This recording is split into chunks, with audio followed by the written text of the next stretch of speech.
ప్రభువునందు ప్రియులారా, కొన్ని క్షణాలు మనం దేవుని వాక్యాన్ని ధ్యానం చేద్దాం. మనం దేవుని వాక్యాన్ని మాట్లాడుకోవడానికి ప్రయత్నం చేద్దాం. మనం చాలా జాగ్రత్తగా దేవుని వాక్యాన్ని ప్రియులారా ధ్యానం చేసే క్రమంలో కొన్ని ప్రాముఖ్యమైనటువంటి విషయాలు నేను మీకు తెలియపరచడానికి ప్రయత్నం చేస్తాను. ఇలా ప్రియులారా ఏడాదికి ఒక్కసారి ఉపవాస కూడికలను ఏర్పాటు చేసుకుని మనలో ఏవైనా లోపాలు ఉంటే మనం సరిచేసుకుని మన ఆత్మీయ జీవితాన్ని దిద్దుకుని దేవునికి మరింత దగ్గరగా ఉండడానికి మనం చేసే ప్రయత్నం మంచిది. కానీ అన్నిటికంటే ప్రామాణికమైనటువంటి ఒక విషయం నేను మీతో చెప్తాను, వినండి జాగ్రత్తగా. దేవుడు తన ప్రజలు ఈ కడవరి కాలంలో ఎలా ఉండాలని కోరుకుంటున్నాడు, దేవుని ప్రజలు ఈ అంచె దినాల్లో ఏ రీతిగా వారి జీవితాన్ని కొనసాగించాలని కోరుకుంటున్నాడు అని మనం ఆలోచన చేస్తే, దేవుడు ప్రియులారా తన బిడలైన వారు చిన్నపిల్లల స్థితి నుండి పెద్దవారిగా ఎదగాలని కోరుకుంటున్నాడు. చిన్నపిల్లల స్థితిలో నుంచి ఏ స్థితికి ఎదగాలని కోరుకుంటున్నాడు? పెద్దవారిగా ఎదగాలనుకుంటున్నాడు. దేవుడు ఆత్మీయ పరిణితిని కోరుకునే దేవుడు, ఆత్మీయ పరిపక్వతను కోరుకునే దేవుడు. ఏం కోరుకుంటాడు దేవుడు? ఆత్మీయ పరిపక్వతను, ఆత్మీయ పరిణితిని కోరుకునేటువంటి దేవుడు. మనం చాలా జాగ్రత్తగా మనం దేవుని పిల్లగా దేవుని వాక్యాన్ని కనుక ధ్యానం చేస్తే, ఈరోజు ప్రస్తుతం ఉన్నటువంటి క్రైస్తవ్యం కానీ లేదా ప్రస్తుతం భక్తి చేస్తున్నటువంటి ప్రజలు కానీ వారు కేవలం దేవుని దగ్గరకు వచ్చినప్పుడు వాళ్లకు చాలా పరిమితులు పెట్టుకుని వస్తున్నారు. పరిమితి పెట్టుకుని రావడం అంటే అర్థం ఏంటంటే సరిహద్దులు పెట్టుకుంటున్నారు. అంటే అర్థం ఏంటి? దేవుడి దగ్గరకు వచ్చేటప్పుడు వాళ్ళ జీవితంలో కొన్ని విషయాల కొరకు మాత్రమే దేవుడి దగ్గరకు వస్తున్నారు. అంటే ఉదాహరణకి శరీర సంబంధమైన అవసరతల కోసం మాత్రమే ఎవరి దగ్గరికి వస్తున్నారు? దేవుడు శరీర సంబంధమైన అవసరతలు తీర్చడానికి మాత్రమే దేవుడు కాదు. దేవుడు ఎందుకు దేవుడు, దేనికి దేవుడు అని అంటే, దేవుడు మన ఆత్మను రక్షించే దేవుడు. దేన్ని రక్షించే దేవుడు? ఆత్మను రక్షించే దేవుడు. సో దేవుని పిల్లలుగా ఈ కడవరి కాలంలో మన ఆత్మ ఏ స్థితిలో ఉంది అనేది చాలా చాలా ప్రామాణికం. మీకు ఒక మాట చెప్తాను. ఈ మట్టి ఘటానికి రోగాలు వస్తూ ఉంటాయి, సమస్యలు వస్తూ ఉంటాయి, బలహీనతలు వస్తూ ఉంటాయి. ఎందుకంటే ఒక రోగం పోయిన తర్వాత ఇంకొక రోగం, ఒక బలహీనత పోయిన తర్వాత ఇంకొక బలహీనత, ఒక సమస్య పోయిన తర్వాత మరొక సమస్య ఈ శరీరానికి వస్తుంది. ఎందుకంటే ఈ శరీరం శపించబడింది. ఈ శరీరం ఏం చేయబడింది? శపించబడింది. శరీరం మీద ఉన్న అత్యున్నతమైన శాపం ఏంటంటే మరణం.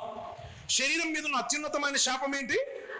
మరణానికి మించిన శాపం ఇంకొకటి ఏది లేదు. అంటే శరీరం మీద ఉన్న అత్యున్నతమైన శాపం మరణం. సో ఈ శరీరం ఖచ్చితంగా ఒకరోజు ఏమవుతుంది? మరణిస్తుంది. కాబట్టి శరీరం ఖచ్చితంగా మరణిస్తుంది. కాబట్టి ఈరోజు ఈ శరీరం మన దగ్గర ఉన్నప్పుడే మనలో ఉన్న ఆత్మను మనం రక్షించుకోవాలి. మనలో ఉన్నటువంటి ఆత్మను మనం చక్కబెట్టుకోవాలి.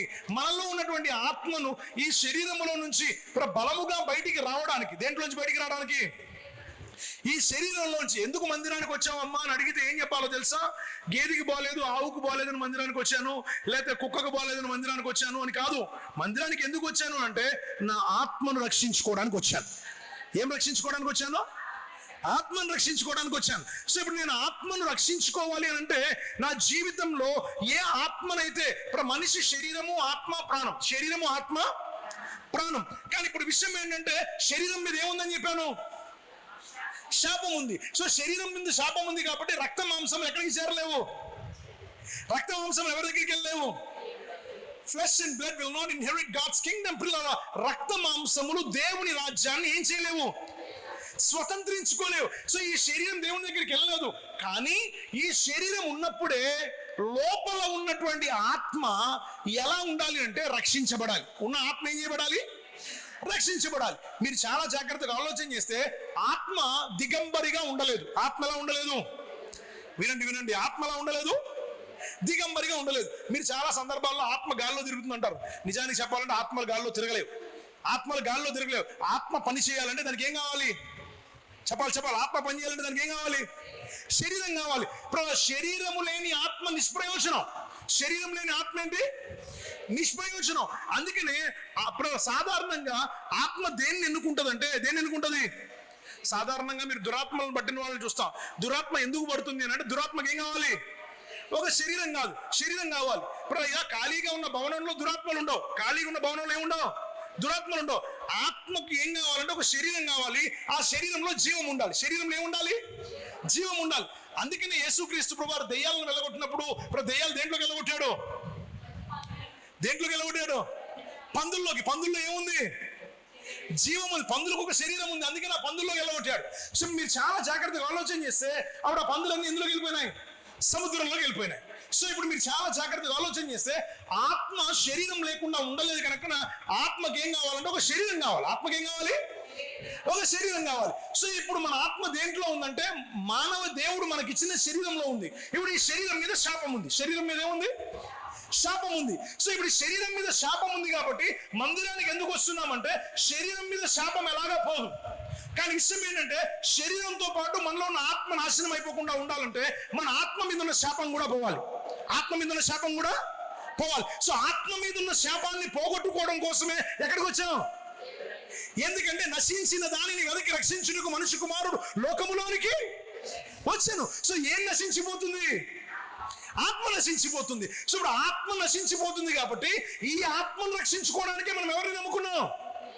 సో యేసు ప్రభు ఏం చేస్తాడంటే ఆత్మ మీద ఉన్నటువంటి శాపం తొలగించడానికి యేసు ప్రభు లోకంలోకి వచ్చాడు. సో ఇప్పుడు ఏం చేస్తాడు? ఒక్కసారి నీ జీవితంలో యేసయ్య నడిచినట్టు నడిస్తే, యేసయ్య బ్రతికినట్టు నువ్వు బ్రతికితే, యేసయ్య ఇప్పుడు జరించినట్టు నువ్వు జన్మిస్తే నీ జీవితంలో నీకు ఒక మహిమ దేహం అనేది అనుగ్రహించబడుతుంది. అందుకనే కొరింథీయులకు రాసిన పత్రికలో 2వ పత్రిక 5వ అధ్యాయం మొదటి వచనం, 2వ పత్రిక 5వ అధ్యాయం మొదటి వచనం, కొరింథీయులకు రాసినప్పుడు 2వ పత్రిక 5వ అధ్యాయం మొదటి వచనం చూడండి ఒకసారి. భూమి మీద మన గుడారమైన ఈ నివాసము. సో ఇక్కడ ఏం చెప్తున్నాడు? భూమి మీద మన గుడారమైన ఈ నివాసం ఏమైపోతుందంట? భూమి మీద ఈ గుడారమైన మన నివాసం ఏమైపోతుందంట? చెప్పాలి. భూమి మీద ఈ గుడారమైన మన నివాసం ఏమైపోతుందంట?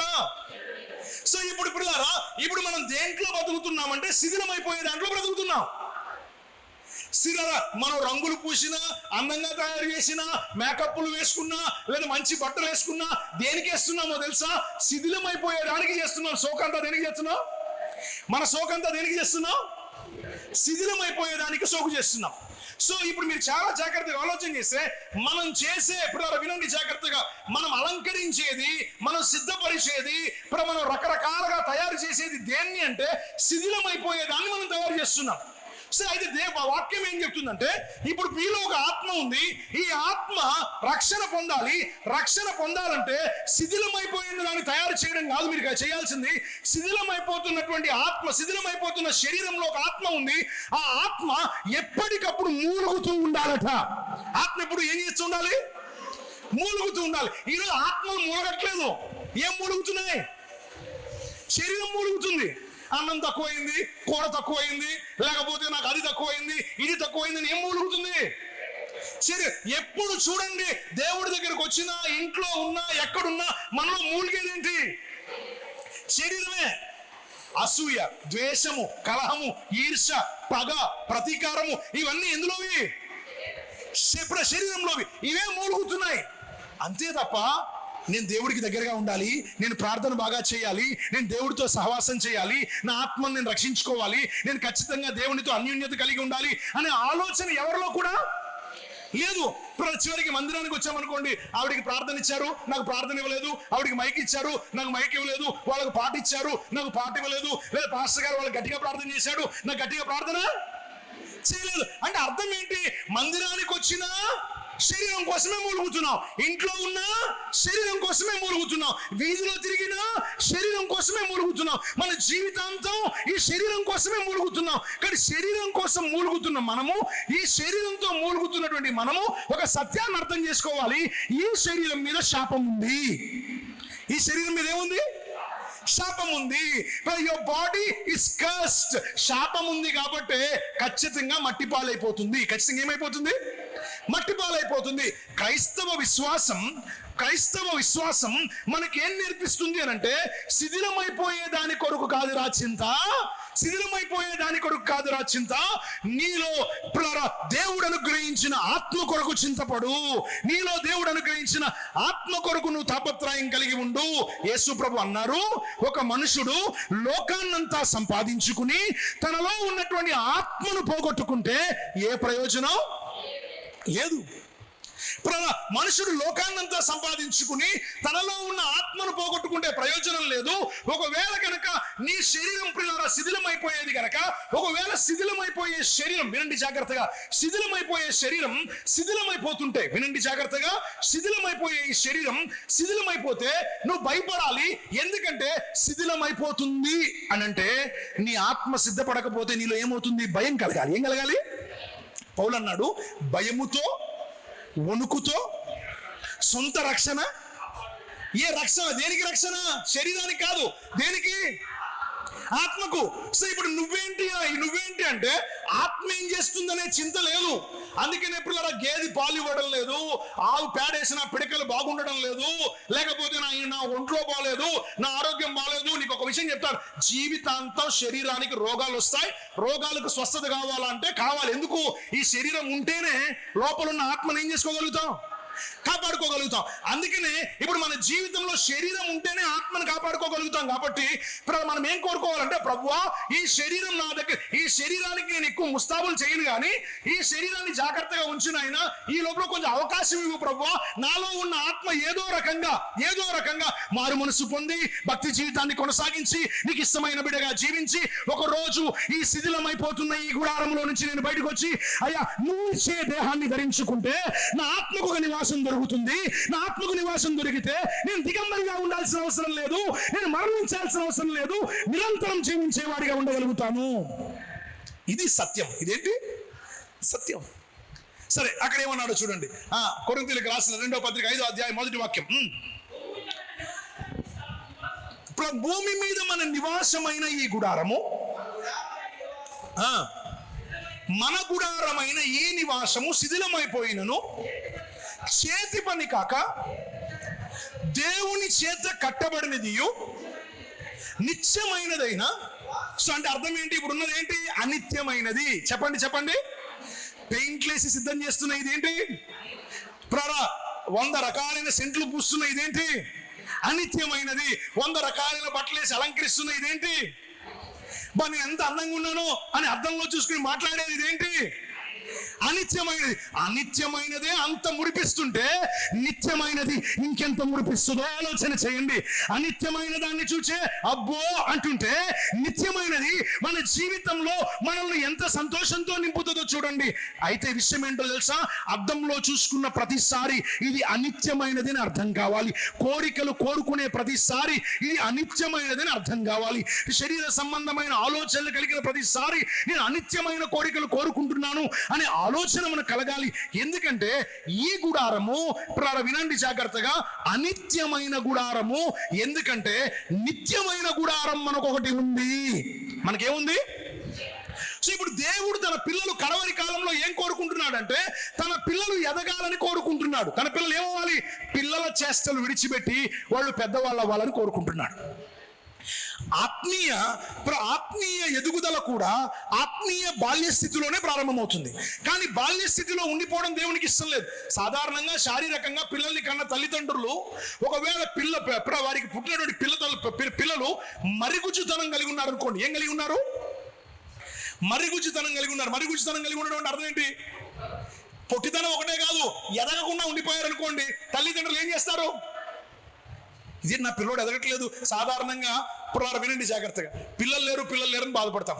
పిల్లలు లేరు బాధపడిన తర్వాత దేవుడు ఏం చేస్తాడంటే కనికరించి గర్భం తెరిచి పిల్లలు ఇస్తాడు.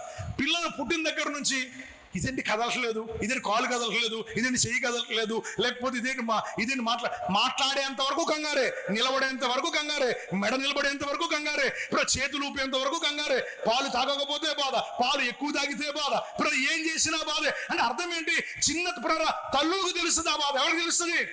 తల్లికి తెలుస్తుంది. ఎందుకు? సాధారణంగా పిల్లల్ని చూసే క్రమంలో ఏంటి అందరి పిల్లల్లాగా మన పిల్లోడు తొందరగా ఎదగట్లేదు ఏంటి? అందరి పిల్లలు ఎవరో వచ్చి అంటారు నీతో వచ్చి, మా పిల్లోడ 6 నెలలకే నేను నిలబడ్డ మొదలు పెట్టాడంటే చాలు, అంతే, అయిపోయింది అంతే. అంటే అర్థం ఏంటి? తల్లిదండ్రులు వారి పిల్లలు ఏమవ్వాలనుకుంటారు? ఎదగాలని కోరుకుంటారు. ఈ రోజు నువ్వు రక్షణ పొంది 10 సంవత్సరాలు, 15 సంవత్సరాలు, 5 సంవత్సరాలు, 7 సంవత్సరాలు అవుతుంది. ఇంకా నీ జీవితంలో రక్షణ పొందినప్పుడు నువ్వు ఎలాగైతే శరీర సంబంధమైన వాటి కొరకు తాపత్రయపడుతూ బ్రతికావో ఇప్పుడు కూడా నీ ఆత్మీయ జీవితం ఇంకా శరీర సంబంధమైన వాటి కొరకు మాత్రమే తాపత్రయపడే విధంగా ఉండకూడదు. ఇప్పుడు నీ జీవితంలో ప్రారంభంలో బాల్య క్రైస్తవ్యంలో వాక్యం తెలియని క్రమంలో నీ జీవితంలో కేవలం ప్రియులారా ఇంటి దగ్గర సమస్యలు, ఉద్యోగాలు, వ్యాపారాలు, ఆశీర్వాదాలు, దీవెనలు వీటి గురించి ఆలోచన చేశావు. కానీ నువ్వు ఎప్పుడైతే దేవునిలో ఎదగాలని కోరుకుంటున్నాడు, దేవుడు కొన్నాళ్ళ తర్వాత నువ్వు వాక్యం విన్న తర్వాత దేవుడు ఏం కోరుకుంటాడో తెలుసా? నీ ఆత్మ గురించి నువ్వు ఆలోచించడం ప్రారంభించాలి. నా ఆత్మ దేవుని కొరకు ఎంత తాపత్రయపడుతుంది, నా ఆత్మ వాక్యం కోసం ఎంత తాపత్రయపడుతుంది, నా ఆత్మ దేవునికి దగ్గరగా ఉండడం కొరకు ఎంత తాపత్రయపడుతుంది, నాలో దేవుని ఆలోచనలు ఎంతవరకు ఉన్నాయి, ఇది దేవుడు కోరుకునేది. సో అలా ఆలోచించే వాళ్ళు ఎవరున్నారు? ఇప్పుడు వినండి జాగ్రత్తగా. మనం దేవుని మందిరానికి భూమి మీద ఎన్ని ఆశీర్వాదాలు సంపాదించుకుంటామో అని తెలుసుకోవడానికి రాలేదు. దేవుని మందిరానికి మనం ఎందుకు వచ్చామో తెలుసా? మన ఆత్మను మనం ఎలా రక్షించుకుంటామో తెలుసుకోవడానికి వచ్చాం. మన ఆత్మను మనం ఎలా బలపరుచుకోగలుగుతామో తెలుసుకోవడానికి వచ్చాం. మన ఆత్మను దేవునికి ఎలా దగ్గరగా నడిపించుకోగలుగుతామో తెలుసుకోవడానికి వచ్చాం. అందుకనే అక్కడ ఏమన్నాడో చూడండి ఒకసారి వాక్యాన్ని. కొరింథీయులకు రాసిన 2వ పత్రికలో మనం చదువుతున్నాం 5వ అధ్యాయం.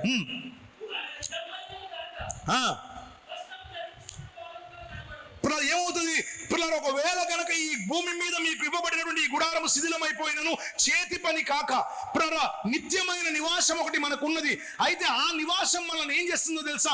మనము దిగంబరులము కాక వస్త్రము ధరించుకున్న వారి వలె కనబడుదుము. ఆమేన్. మన ఆత్మకి ఇప్పుడు ఏమున్నాయి? ఈ శరీరం ఒక వస్త్రం లాంటిది. దేనికి? మన ఆత్మకు. సో మరి ఇప్పుడు ఈ శరీరం శిథిలం అయిపోతే ఇప్పుడు మనం దిగంబరం అయిపోతాం. అందుకనే ప్రియులారా బైబిల్ ఏం చెప్తుందో తెలుసా? విశ్వాసి యొక్క నిరీక్షణ యొక్క గొప్పతనం ఏంటంటే, మన నిరీక్షణ దేవుడు నా జీవితంలో ఎప్పటికైనా నాకు ఒక ఉద్యోగం ఇస్తాడు, దేవుడు నా జీవితంలో ఎప్పటికైనా వ్యాపారం ఇస్తాడు, నా జీవితంలో దేవుడు ఎప్పటికైనా నాకు పిల్లల్ని ఇస్తాడు, ఎప్పటికైనా దేవుడు నాకు అది చేస్తాడు అని ఎలాగైతే అనుకుంటామో, భూ సంబంధమైన వాటి కొరకు ఎలాగైతే ఆలోచన చేస్తామో, మన జీవితంలో దేని కొరకు ఆలోచన చేయాలంటే ఎప్పటికైనా నా జీవితంలో మరణం లేని శరీరం, రోగం లేని శరీరం, అబద్ధం లేని శరీరం, మోసం లేని శరీరం, స్వార్థం లేని శరీరం, ఈర్ష్య లేని శరీరం ఒకటి దేవుడు నాకు ఇస్తాడు. దాంట్లో నేను ఏ పాపము చేయాల్సిన అవసరం లేదు. ఆ శరీరంలో నేను అబద్ధాలు ఆడాల్సిన అవసరం, ఆ శరీరంలో నేను మోసం చేయాల్సిన అవసరం. సో దాని కొరకే నాలో ఉన్న ఆత్మకు రోజు వాక్యం పెడుతున్నాను, దాని కొరకే నాలో ఉన్న ఆత్మకు రోజు ప్రార్థన చేయిస్తున్నాను, దాని కొరకే నా జీవితంలో మందిరానికి వస్తున్నాను, దాని కొరకే ఈ దీక్షలు, దాని కొరకే ఈ ఉపవాసాలు, దాని కొరకే ఈ జాగారాలు అన్ని దేని కొరకంటే నాలో ఉన్న ఆత్మ కోసం. ఇదంతా దేనికోసం చేస్తున్నా? నాలో ఉన్న ఆత్మ కోసం. తర్వాత ఏమన్నాడు చూడండి ఒకసారి. కాబట్టి పరలోకం నుండి వచ్చు మన నివాసం దీనిపై ధరించే, దేనిపై? ఆత్మపై. దేనిపై? ఈ గుడారం శిథిలం అయిపోతుంది. ఇప్పుడు మనకి ఏ గుడారం కావాలి? కొత్త గుడారం కావాలి. సో ఈ కొత్త గుడారం ఎందుకు? ఆత్మ గాల్లో తిరగదు, ఆత్మ గాల్లో ఉండదు. ఇప్పుడు ఆత్మకి ఏం కావాలి? ఉండాలంటే సో ఆత్మ గాల్లో తిరుగుతుంది, ఆత్మ అక్కడ తిరుగుతుంది, ఇక్కడ తిరుగుతుంది, అంతా బోగస్. ఎందుకంటే బైబిల్ ఎక్కడా కూడా ఆత్మ తిరుగుతుందని చెప్పలేదు. ఆత్మ తిరుగుతుందని బైబిల్ ఎక్కడ ఏం చేయలేదు, చెప్పలేదు. ఆత్మ అలా తిరగదు. ఆత్మ తిరగాలంటే ఆత్మకు శరీరం కావాలి. ఆత్మకి ఏం కావాలి? శరీరం కావాలి. సో ప్రాణం లేని శరీరం ఎట్టిదో ఆత్మ లేని జీవం కూడా అట్టిదే. సో కాబట్టి మీరు చాలా జాగ్రత్తగా ఆలోచన చేస్తే ఆత్మకు ఖచ్చితంగా ఒక గుడారం కావాలి. గుడారం ఉంటేనే ఆత్మ ఉంటుంది, గుడారం లేకపోతే ఆత్మ ఉండలేదు. సో అందుకనే ఇక్కడ పౌలు గారు ఏమంటున్నారు? మళ్ళీ చదువు. కాబట్టి పరలోకం నుండి వచ్చు దేనిపై? ఈ శిథిలమైపోయిన తర్వాత ఈ ఆత్మపై పరలోకం నుండి వచ్చి గుడారం ధరించుకోవడానికి ఇష్టపడుతున్నాం. ఆగండి. మీకు అర్థం కావడానికి ఒక మాట చెప్తాను.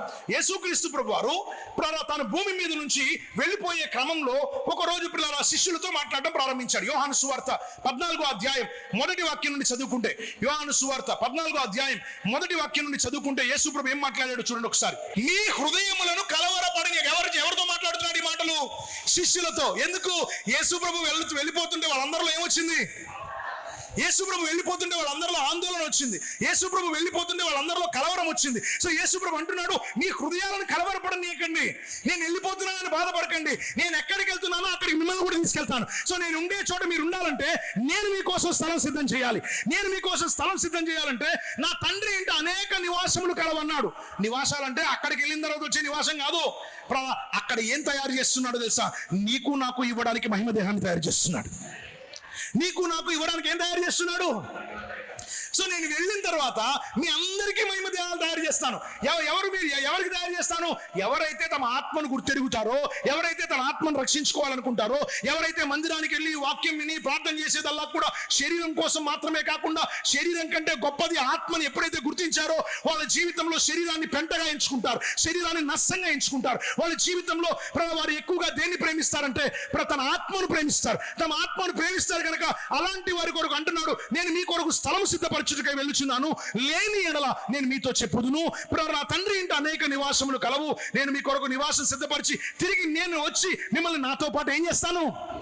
తీసుకుని వెళ్తాను. సో నేను మీతో పాటు తీసుకెళ్తాను అనగానే వెంటనే తోమా యేసుప్రభుని చూసి అంటున్నాడు, ప్రభువా నువ్వు ఎక్కడికి వెళ్తున్నావు మాకు ఎలా తెలుస్తుంది అన్నాడు. Lord, how do we know where you are going? నువ్వు అసలు ఎక్కడికి వెళ్తున్నావో మాకు ఎలా తెలుస్తుంది అన్నాడు తోమా గారు. చదవండి ఒకసారి 14వ అధ్యాయం 5వ వచనాన్ని చదువుకుని, యోహాను సువార్త 14వ అధ్యాయం 5వ వచనం. అందుకు తోమా, నువ్వు ఎక్కడికి వెళ్తున్నావో మాకు తెలియదే.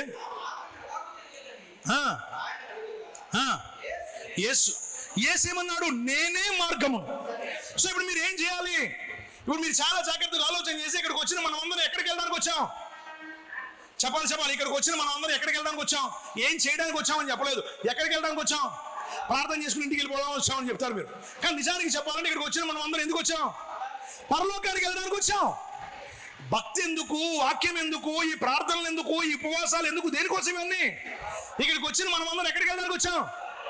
మరి పరలోకం ఎలా వెళ్ళాలి అని ఎవరు అడిగారు? తోమా. ఎవరిని అడిగాడు?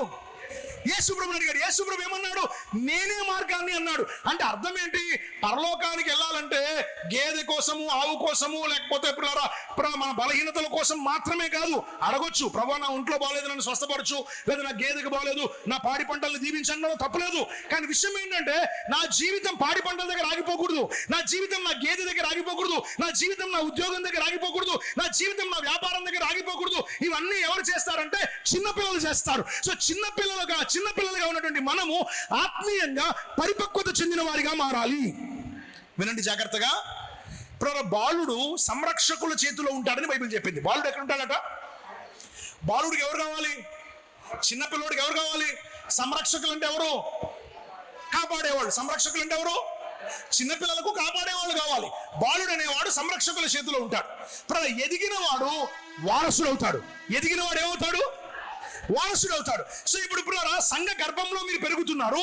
సంఘం అనేది ఒక గర్భం. సంఘం అనేది ఏంటి? ఒక గర్భం. ఈ గర్భంలో మీరు ఏమవుతున్నారంటే పెరుగుతున్నారు. ఎలా పెరుగుతున్నారు? వాక్యం చేత పెరుగుతున్నారు, ప్రార్థన చేత పెరుగుతున్నారు. మీరు ఎలా పెరుగుతున్నారు అంటే సంఘ గర్భంలో పెరిగే మీరు చాలా జాగ్రత్తగా ఆలోచన చేస్తే మీరు వారసులుగా మారడానికి పెరుగుతున్నారు. ఎలా మారడానికి? వారసులుగా మారడానికి. బైబిల్ గ్రంథం ఏం చెప్పిందంటే గలతీయులకు రాసిన పత్రిక 4వ అధ్యాయం 1వ వాక్యం నుండి చదువుకుంటే, గలతీయులకు రాసిన పత్రిక 4వ అధ్యాయం 1వ వాక్యం నుండి చదువుకుంటే బైబిల్ చెప్పిన మాట, మరియు నేను చెప్పినది ఏమనగా వారసుడైతేనే అన్నిటికీ ఏమవుతాడు? చెప్పాలి. వారసుడైతేనే అన్నిటికీ ఏమవుతాడు? మరి పిల్లలు ఇక్కడ వినండి. మనం అన్నిటికీ కర్త అవ్వాలంటే, అన్నిటికీ కర్త అంటే ఏంటి? నిత్యత్వానికి కర్త అవ్వాలంటే, దేవుని సంగతులకు కర్తలం అవ్వాలంటే సాధారణంగా పిల్లలు ఏ ఆస్తి సంపాదించుకోవడానికి ప్రయత్నం చేస్తారు చెప్పండి? పిల్లలు ఏ ఆస్తి సంపాదించుకోవడానికి ప్రయత్నం చేస్తారు? మా అమ్మ చచ్చిపోతే బాగున్నాను, మా నాన్న చచ్చిపోతే బాగున్నాను, లేదా మా బంధువులు చచ్చిపోతే బాగున్నాను. నాకేమవుతుంది? మొత్తం పెత్తనం అంతా ఎవరి చేతిలోకి వస్తుంది? నా చేతిలోకి వస్తుంది. సో పిల్లలు సాధారణంగా దేనికోసం ఆలోచన చేస్తారు? ఆస్తి కోసం ఆలోచన చేస్తారు. సో ఇప్పుడు బైబిల్ ఏం చెప్తుందంటే నిజమే, వారసుడైతే అన్నిటికీ కర్తే. ఒక తల్లిదండ్రులు కడుపును పుట్టినప్పుడు నేను మంచోడినా చెడ్డోడినా ఇంకొకటి పక్కన పెట్టండి, మా తల్లిదండ్రులు పోతే ఆస్తి మీద ఎవరికి ఉంటుంది? వారసత్వం నాకే ఉంటుంది. ఎందుకంటే వారసుడు అన్నిటికీ కర్త.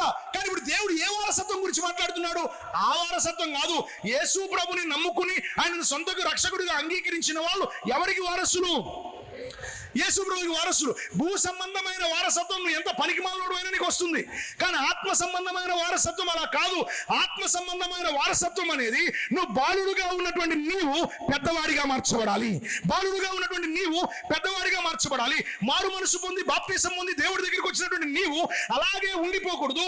ఇంకా నీ జీవితంలో ప్రారంభ క్రైస్తవ్యంలో ఎలాగైతే ఇది కావాలి అది కావాలని దేవుడి దగ్గరికి వచ్చావో, ఇప్పుడు నీ ఆలోచన విధానం మారాలి, నీ కోరికలు మారాలి, నీ సంకల్పం మారాలి, నీ భావాలు మారాలి. నువ్వు అడిగే ప్రార్థనలో నీ ప్రార్థన విధానం మారాలి. ఒకప్పుడు పిల్లరా మరియమ్మ ప్రార్థన చేసేది, మార్తమ్మ ప్రార్థన చేసేది, ఎల్లమ్మ ప్రార్థన చేసేది. ఏమని ప్రార్థన చేసేది అంటే, దేవుడా వాళ్ళని దీవించు, దేవుడా వీళ్ళని దీవించు, దేవుడా వాళ్ళ పిల్లల్ని దీవించు, దేవుడా వీళ్ళ పిల్లల్ని దీవించు, దేవుడా వాళ్ళ కోడి దీవించు, దేవా వాళ్ళ కుక్కని దీవించు అని ప్రార్థన చేసేది.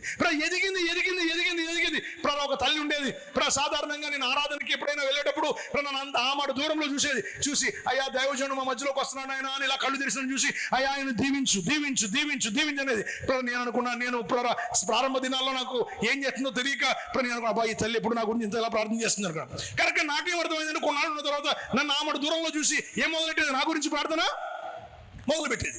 కానీ నిజానికి చెప్పాలంటే దేవుడు ఏమంటున్నాడంటే, నీ ప్రార్థనలో పరిపక్వత ఉండాలి, నువ్వు వాక్యం చదవడంలో పరిపక్వత ఉండాలి, నువ్వు పరిచర్య చేసే విషయంలో మార్పు ఉండాలి. నీ జీవితంలో దేవుని మందిరానికి వచ్చావు అని అంటే బాల్య క్రైస్తవుడుగా కాదు, ఏ వారసుడు ఉన్నట్టుగా నీ జీవితం ఉండాలి. వారసుడు ఉన్నట్టుగా నీ ఆత్మీయ జీవితం ఉండాలి. లేకపోతే నీ జీవితం నిష్ప్రయోజనకరంగా మారిపోతుంది. అందుకని ఇక్కడ ఏమన్నాడంటే, వారసుడు అన్నిటికీ కర్త అయి ఉన్నను 4వ అధ్యాయం మొదటి వచనం. వాడు గలతీయులకు రాసిన పత్రిక 4వ అధ్యాయం మొదటి వచనం. వారసుడు అన్నిటికీ కర్త అయి ఉన్నను, అతడు బాలుడై ఉన్నంత కాలము అతనికి దాసునికి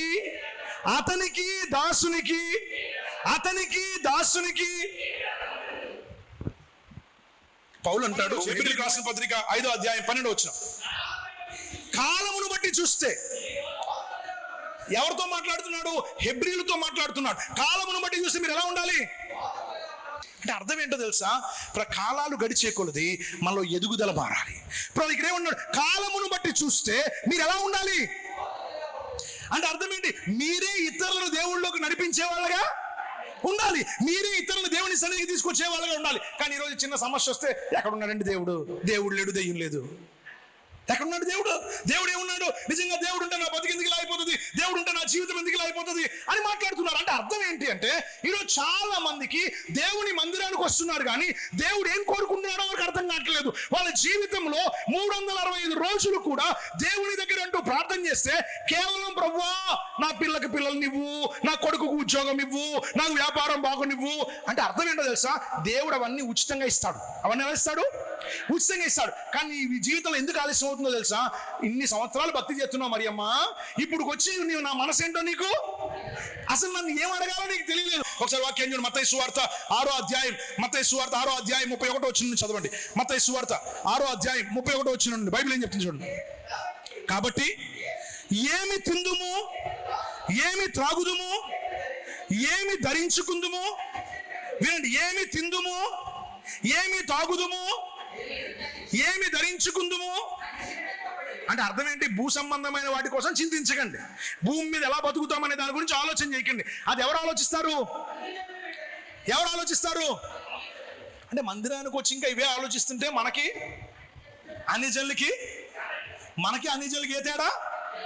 ఏమి తిందుము, ఏమి తాగుదుము, ఏమి ధరించుకుందుము అని చింతపడ్డామంటే మనకి అన్ని జనులకి ఏ తేడా? ఉపవాస ప్రార్థనకి ఎందుకు వచ్చాము ఈ ప్రార్థనలు కానంటే పెద్ద చిట్టా ఉంటుంది మన దగ్గర. ఏం చిట్టా? ఏదో చిట్టా. ఆ చిట్టాలో ఏముంటాయి? 1 అబ్బాయి ఉద్యోగం కోసం, 2 అమ్మాయి పెళ్లి కోసం, 3వది పెద్ద కూతురికి దేవుడు ఇవ్వాలి, సుఖప్రసవం ఇవ్వాలి. ఆ తర్వాత మేము ఒక మంచి ఇల్లు కట్టుకోవాలి, తర్వాత మా అబ్బాయికి తిరగడానికి ఒక మంచి బండి కావాలి. ఇవన్నీ చిన్నపిల్లలకి దేవుడు ఇచ్చే వస్తువులు. యేసుప్రభు ఒక రోజు ఏమన్నాడంటే, నా మాటలుగా పిల్లరా, ఒక తల్లి వచ్చి యేసుప్రభుని అడుగుతుంది. యేసుప్రభు వచ్చి, అయ్యా నా కుమార్తె శావనై ఉంది, ఒకసారి బ్రతికించు అని అంటే యేసుప్రభు అన్నాడు, అమ్మ పిల్లల రొట్టె ముక్కలు తీసుకెళ్లి కుక్క పిల్లలకి వేయడం మంచిది కాదన్నాడు. పిల్లల రొట్టె ముక్క అన్నాడు. దేన్ని పిల్లల రొట్టె ముక్క అన్నాడు? స్వస్థతను ఏమన్నాడు ఆయన? స్వస్థతను దేంతో పోల్చాడు? పిల్లల రొట్టె ముక్క. స్వస్థత అనేది ఎవరి రొట్టె ముక్క? ఆశీర్వాదం, భూ సంబంధమైన ఆశీర్వాదాలు ఆయన దృష్టికి చాలా చిన్నవి. విలువైన దాన్ని అడగడం మానేసి విలువ తక్కువ దాన్ని అడుగుతున్నావు. ఎందుకో తెలుసా? విలువైన నీ దగ్గరకు వస్తే విలువ తక్కువ అన్నీ నీ చుట్టూ ఉంటాయి. డబ్బు విలువ తక్కువది, బంగారం విలువ తక్కువది. దేవుడు ఇచ్చే వాటికి ముందు ఇవేవి కూడా ప్రపంచంలో ఉన్నటువంటి బ్యాంకులన్నీ ఎవరియే? దేవుడియే. ఈరోజు నువ్వు దేవుడిని అడగాల్సింది అడగడం మానేసి ఇవన్నీ అడుగుతున్నావు. సొలొమోను అన్నాడు, దేవా ఈ రాజ్యాన్ని పరిపాలించడానికి నాకు వివేకం ఇవ్వు చాలు అన్నాడు. వివేకం ఒకటే ఇచ్చాడా? వివేకం వచ్చేసింది, ఇప్పుడు పట్టలేనంత ధనం కూడా వచ్చేసింది. ఆమేన్. ఈరోజు మనకు అర్థం కాని విషయం ఏంటంటే ఆత్మీయ ఎదుగుదలలో అసలు దేవుణ్ణి ఏమడగాలో వారికి తెలియడం లేదు. వారి ఆత్మ విలువ వారికి తెలియడం లేదు. ఈరోజు ఇప్పుడు వారు బాలువుగానే ఉండిపోతున్నారు. ఎలా ఉండిపోతున్నారు? అందుకని ఏమన్నాడు? ఏమి తిందుమా, ఏమి త్రాగుదుమా, ఏమి ధరించుకుందుమా అను వాటిని గురించి చింతపడకుడి. అన్యజనులు ఇటువంటి వాటి కోసం ఏం చేస్తారు? విచారిత. అంటే మందిరానికి వచ్చిన తర్వాత కూడా మన జీవితం, మన అప్పులు, మన బాధలు, మన కష్టాలు, వీటి గురించి ఆలోచన చేస్తే మనకు అన్యజనులకి ఏ తేడా? ఇంత గొప్ప దేవుణ్ణి పెట్టుకుని, ఇంత గొప్ప సమర్థుడిని పెట్టుకుని దేని గురించి ఆలోచన చేస్తున్నాం? లోకస్తులు ఈ రోజు ఇప్పుడు దేవుడిని నమ్ముకోక ముందు అలాగే ఉన్నాం, దేవుణ్ణి నమ్ముకున్న తర్వాత కూడా అదే గోల. దేవుణ్ణి నమ్ముకోక ముందు దేనికోసమైతే ఏడిచామో దేవుణ్ణి నమ్ముకున్న తర్వాత అదే ఏడిపేడుస్తున్నాం. అందుకని ఇప్పుడు దేవుడు ఏమంటున్నాడు అంటే అన్ని జనులు దేని కొరకైతే బాధపడతారో దాని గురించి కాదు, దేని గురించి చింతిస్తారో మీరు అన్ని జనులు చింతించే వాటి కోసం చింతించకండి, మీరేం చేయండి అన్నాడు అక్కడ. ఇవన్నీ మీకు కావాలని నిజముగా మొరపెట్టిన దేవుడాలకించకుండునా, సహనముతో కనిపెట్టిన సమాధానమియ్యకుండునా. సృష్టికర్త అయిన వానికి మన అక్కర తెలియకుండునా, సృష్టికర్త అయిన వానికి మన అక్కర తెలియకుండునా, సరి అయిన సమయానికి దీవెనలే కురియకుండునా, సరి అయిన సమయానికి దీవెనలే కురియకుండునా. జీవము గల యేసయ్య మౌనముగా ఉండునా, తన పిల్లల గాయన మేలు చేయకుండునా. జీవము గల యేసయ్య మౌనముగా ఉండునా, తన పిల్లల గాయన మేలు చేయకుండునా. నిజముగా మొరపెట్టిన దేవుడాలకించకుండునా, సహనముతో కనిపెట్టిన సమాధానమియ్యకుండునా. ఇవన్నీ మీకు కావాలనని ఎవరికి తెలుసు? సో వీటి గురించి మీరు ఏమవకండి, చింతించకండి. ఆయన మిమ్మల్ని గురించి చింతించుచున్నాడు కనుక మీ చింత యావత్తు దేవుడు మన గురించి ఏమవుతున్నాడట. ఎక్కడ ఒకసారి మళ్ళీ ఇక్కడికి వద్దాం. చాలా వద్దాం అనుకుని వెనకాల వదిలేసాం, కొన్ని వచ్చారు. మళ్ళీ వద్దాం అక్కడికి. ఒకసారి పేతురు భక్తుడు రాసిన మొదటి పత్రిక 5వ అధ్యాయం ఎన్నో వచ్చినది? 7వ వచనం. ఆయన మిమ్మల్ని గూర్చి చింతించుచున్నాడు. ఏమన్నాడు అక్కడ? ఆయన మిమ్మల్ని గురించి ఏమవుతున్నాడు? చింతించుచున్నాడు గనుక. అయితే మనం దేని గురించి చింతపడుతున్నాం? మన కోసం. చెప్పండి, మనం దేని గురించి చింతపడుతున్నాం? మన కోసం. మనం ఉద్యోగం, వ్యాపారం, ఇల్లు, పిల్లలు, వ్యవసాయం, గేదెలు, ఆవులు, డబ్బు, వీటి గురించి మనం ఏమవుతున్నాం? చింతపడుతున్నాం. ఆయన మనల్ని గురించి చింతపడుతున్నాడట. ఏమని చింతపడుతున్నాడు? నేను లోకంలో నుంచి, అన్నిల్లో నుంచి వీళ్ళని తీసుకొచ్చి రక్షించాను. రక్షిస్తే వీళ్ళు ఇంకా ఎవరో ఆలోచిస్తున్నారు, అన్యుల్లాగే ఆలోచిస్తున్నారు. ఇంకా శరీర సంబంధమైన వాటి కోసమే పోట్లాడుతున్నారు. నన్ను నమ్ముకుని నా దగ్గరకు వచ్చి 10 సంవత్సరాలు అయింది దేవుణ్ణి నమ్ముకుని, 20 సంవత్సరాలు అయింది దేవుణ్ణి నమ్ముకుని, 30 సంవత్సరాలు అయింది దేవుణ్ణి నమ్ముకుని, ఇప్పటికి ఇంకా కూడా పొట్టకూటి కోసమే ప్రయాసపడుతున్నారు. కానీ అక్షయమైన రాజ్యాన్ని సంపాదించుకోవడం కోసం వీరేం చేయడం లేదు, ఆలోచించడం లేదు. వారు ఆత్మను రక్షించుకోవడం కోసం ఎదగడం లేదు. వారు ఎదగలేదు. వారు ఇంకా పిల్లలు చేస్తలే ఉన్నారు, ఇంకా పిల్లల్లాగే వారు బతుకుతున్నారు అంటున్నాడు. ఫిలిప్పీలకు రాసిన పత్రికలో అపోస్తులైన పౌలు 4వ అధ్యాయం 6వ వచనాన్ని చదువుకుంటే, ఫిలిప్పీలకు రాసిన పత్రిక 4వ అధ్యాయం 6వ వచనాన్ని మీరు చదువుకుంటే అక్కడ అన్నాడు, మీరు దేనిని గూర్చి చింతపడకుడు గాని. ఏమన్నాడు అక్కడ? దేనిని గూర్చి దేనిని గూర్చి చింతపడకుడు అర్థం గాని. ఏంటి? ఉద్యోగం కోసం చింతపడద్దు, వ్యాపారం కోసం చింతపడద్దు, పిల్లల కోసం చింతపడద్దు, నీ జీవితంలో నీకు జరగాల్సినటువంటి వాటి కోసం నువ్వు చింతపడద్దు. కానీ ఏమన్నాడంటే ప్రతి విషయమందును ప్రార్థనాపూర్వకంగా ప్రతి విషయంలోను ప్రార్థన విజ్ఞాపనల చేత కృతజ్ఞతాపూర్వకంగా మీ విన్నపములు దేవునికి తెలియజేయండి. అప్పుడు సమస్త జ్ఞానమునకు మించిన దేవుని సమాధానం యేసుక్రీస్తు వలన. ఏమ్మా అలా ఉన్నావే అంటే, ఏమ్మా అలా ఉన్నావే, ఎందుకు అంత బాధలో ఉన్నావు అంటే, పక్కింటోళ్ళు నన్ను ఏదోటి అన్నారండి, నన్ను అవమానపరుస్తున్నారు, ఏంటంటే నాకు పిల్లలు లేరని అందరు నన్ను తక్కువగా చేసి మాట్లాడుతున్నారు అంటే అర్థం ఏమైపోయింది? నీలో ఏదైతే ఉండకూడదో కలవరం, ఆ కలవరం వచ్చేసింది. నువ్వు ప్రార్థన చేయలేకపోతున్నావు, బైబిల్ చదవలేకపోతున్నావు, దేవుడితో సహవాసం చేయలేకపోతున్నావు, మందిరానికి వస్తున్నావు, తల దాచుకుంటున్నావు, సిగ్గుపడుతున్నావు, సమాజంలోకి వెళ్తున్నావు, అవమానంగా భావిస్తున్నావు. విషయం ఏంటో తెలుసా? ఈ రోజు మీకు చాలా జాగ్రత్తగా ఆలోచన చేస్తే దేవుడి దగ్గర నువ్వేమన్నావో తెలుసా? దేవా, నువ్వు నాకు పిల్లల్ని ఇచ్చినా పర్లేదు, నువ్వు పిల్లల్ని ఇవ్వకపోయినా పర్లేదు, ఎందుకంటే నా ఆత్మ రక్షించబడ్డం కంటే ఉత్తమమైంది ఏదీ లేదు. అయ్యా, నువ్వు నాకు ఉద్యోగం ఇచ్చినా పర్వాలేదు, నువ్వు నాకు ఉద్యోగం ఇవ్వకపోయినా పర్లేదు, నువ్వు నాతో ఉంటే నాకు చాలు, నేను నీతో ఉంటే నాకు చాలు, నీకు నాకు సంబంధం ఉండి నువ్వు ప్రభువా, ఎందుకంటే ఆకాశ పక్షుల్ని చూడండి, అవి విత్తవు, కొయ్యవు, కొట్లలో ధాన్యాన్ని కూర్చుకోవు, కానీ వాటికి తిండి పెడుతున్నాడు దేవుడు. అడవి పూలను చూడండి, వాడు ఏం ప్రయాసపడవు, వాటిని దేవుడు అలంకరిస్తున్నాడు. కాబట్టి నీ పరలోకపు తండ్రికి తెలుసు నీకేం కావాలో, నీ పరలోకపు తండ్రికి తెలుసు నీకేం కావాలో. అనవసరంగా నీ ఆలోచన, నీ ఉద్దేశం ఒక శరీర సంబంధమైన సమస్య మీద పెట్టి నీ ఆత్మను కోల్పోయే విధంగా ఉండదు. జీవితాంతం నువ్వు ప్రయాసపడాల్సింది ఏంటో తెలుసా? నీ ఆత్మను రక్షించుకోవడం కోసం నువ్వు ప్రయాసపడాలంటున్నాడు. ఆమేన్. అప్పుడు సమస్త జ్ఞానమునకు మించిన దేవుని సమాధానం నీ హృదయమునకు, నీ తలంపులకు ఏమై ఉంటుంది? కావలియుండును. ఆమేన్. ఆమేన్. ఈరోజు మీరు చాలా జాగ్రత్తగా ఆలోచన చేసి, అవసరతలు ఎవరికి లేవు, నాకు అవసరతలు లేదు అన్న వాళ్ళ చేతులు ఎత్తండి. అవసరతలు ఎవరికి లేవు? మీరు ఎవరికైనా అవసరతలు లేవా? ఉన్నాయో లేవా? నిలబడిన నాతో సైతం చెప్పమంటే మీరు రాసుకోవాలి కానీ ఎన్నన్నా చెప్తాం, మీరు రాసుకోవాలి కానీ ఏనన్నా చెప్తాం. అవసరాలు తీర్చే వాళ్ళు కనపడితే చాలు ఏం చేస్తాం? ఏదో రకంగా తీర్చేవాడు కనపడ్డాడు అనుకోండి, ఏదో వంకెట్టుకుని చెప్తాం అవసరతలు, ఏదో వంకెట్టుకుని అవసరం చెప్పింది. తీర్చేవాడు కనపడితే చెప్పేవాడికి నోరు సరిపోదు, చెప్పేటప్పుడు నోరు పడిపోదు, చెప్పే లోపల అన్ని విషయాలు చెప్తాం. ఇప్పుడు ఈరోజు మన జీవితాల్లో మనం దేవుని మందిరానికి వచ్చింది మన శరీర సంబంధమైన అవసరాలు చెప్పడానికి రాలేదు. ఇవి కావాలని దేవుడికి తెలుసు. వీటికంటే ఉత్తమమైన దాన్ని నువ్వు వెతకాలని దేవుడు కోరుకుంటున్నాడు. వీటికంటే విలువైన దాని మీద నువ్వు దృష్టి పెట్టాలని దేవుడు కోరుకుంటున్నాడు. ఇప్పుడు వెళ్ళండి ఒకసారి, ఇందాక మనం ఎక్కడి నుంచి వచ్చేసాం చూడండి. హెబ్రీయులకు రాసిన పత్రిక 5వ అధ్యాయము 12వ వచనం. కాలమును బట్టి చూస్తే మీరు బోధకులుగా ఉండవలసిన వారై ఉండగా దైవోక్తులను మొదట మూల పాఠములను ఒకడు మీకు మరలా బోధింపవలసి వచ్చెను. మరలా మీకు ఒకడు బోధింపవలసి వచ్చెను. ఇప్పుడు మిమ్మల్ని చూస్తుంటే మీరు ఇంకా పాలు తాగవలసిన వారే గాని బలమైన ఆహారం తినగలవారు కాదు. ఎందుకు? బలమైన ఆహారం ఎవరికి తగును?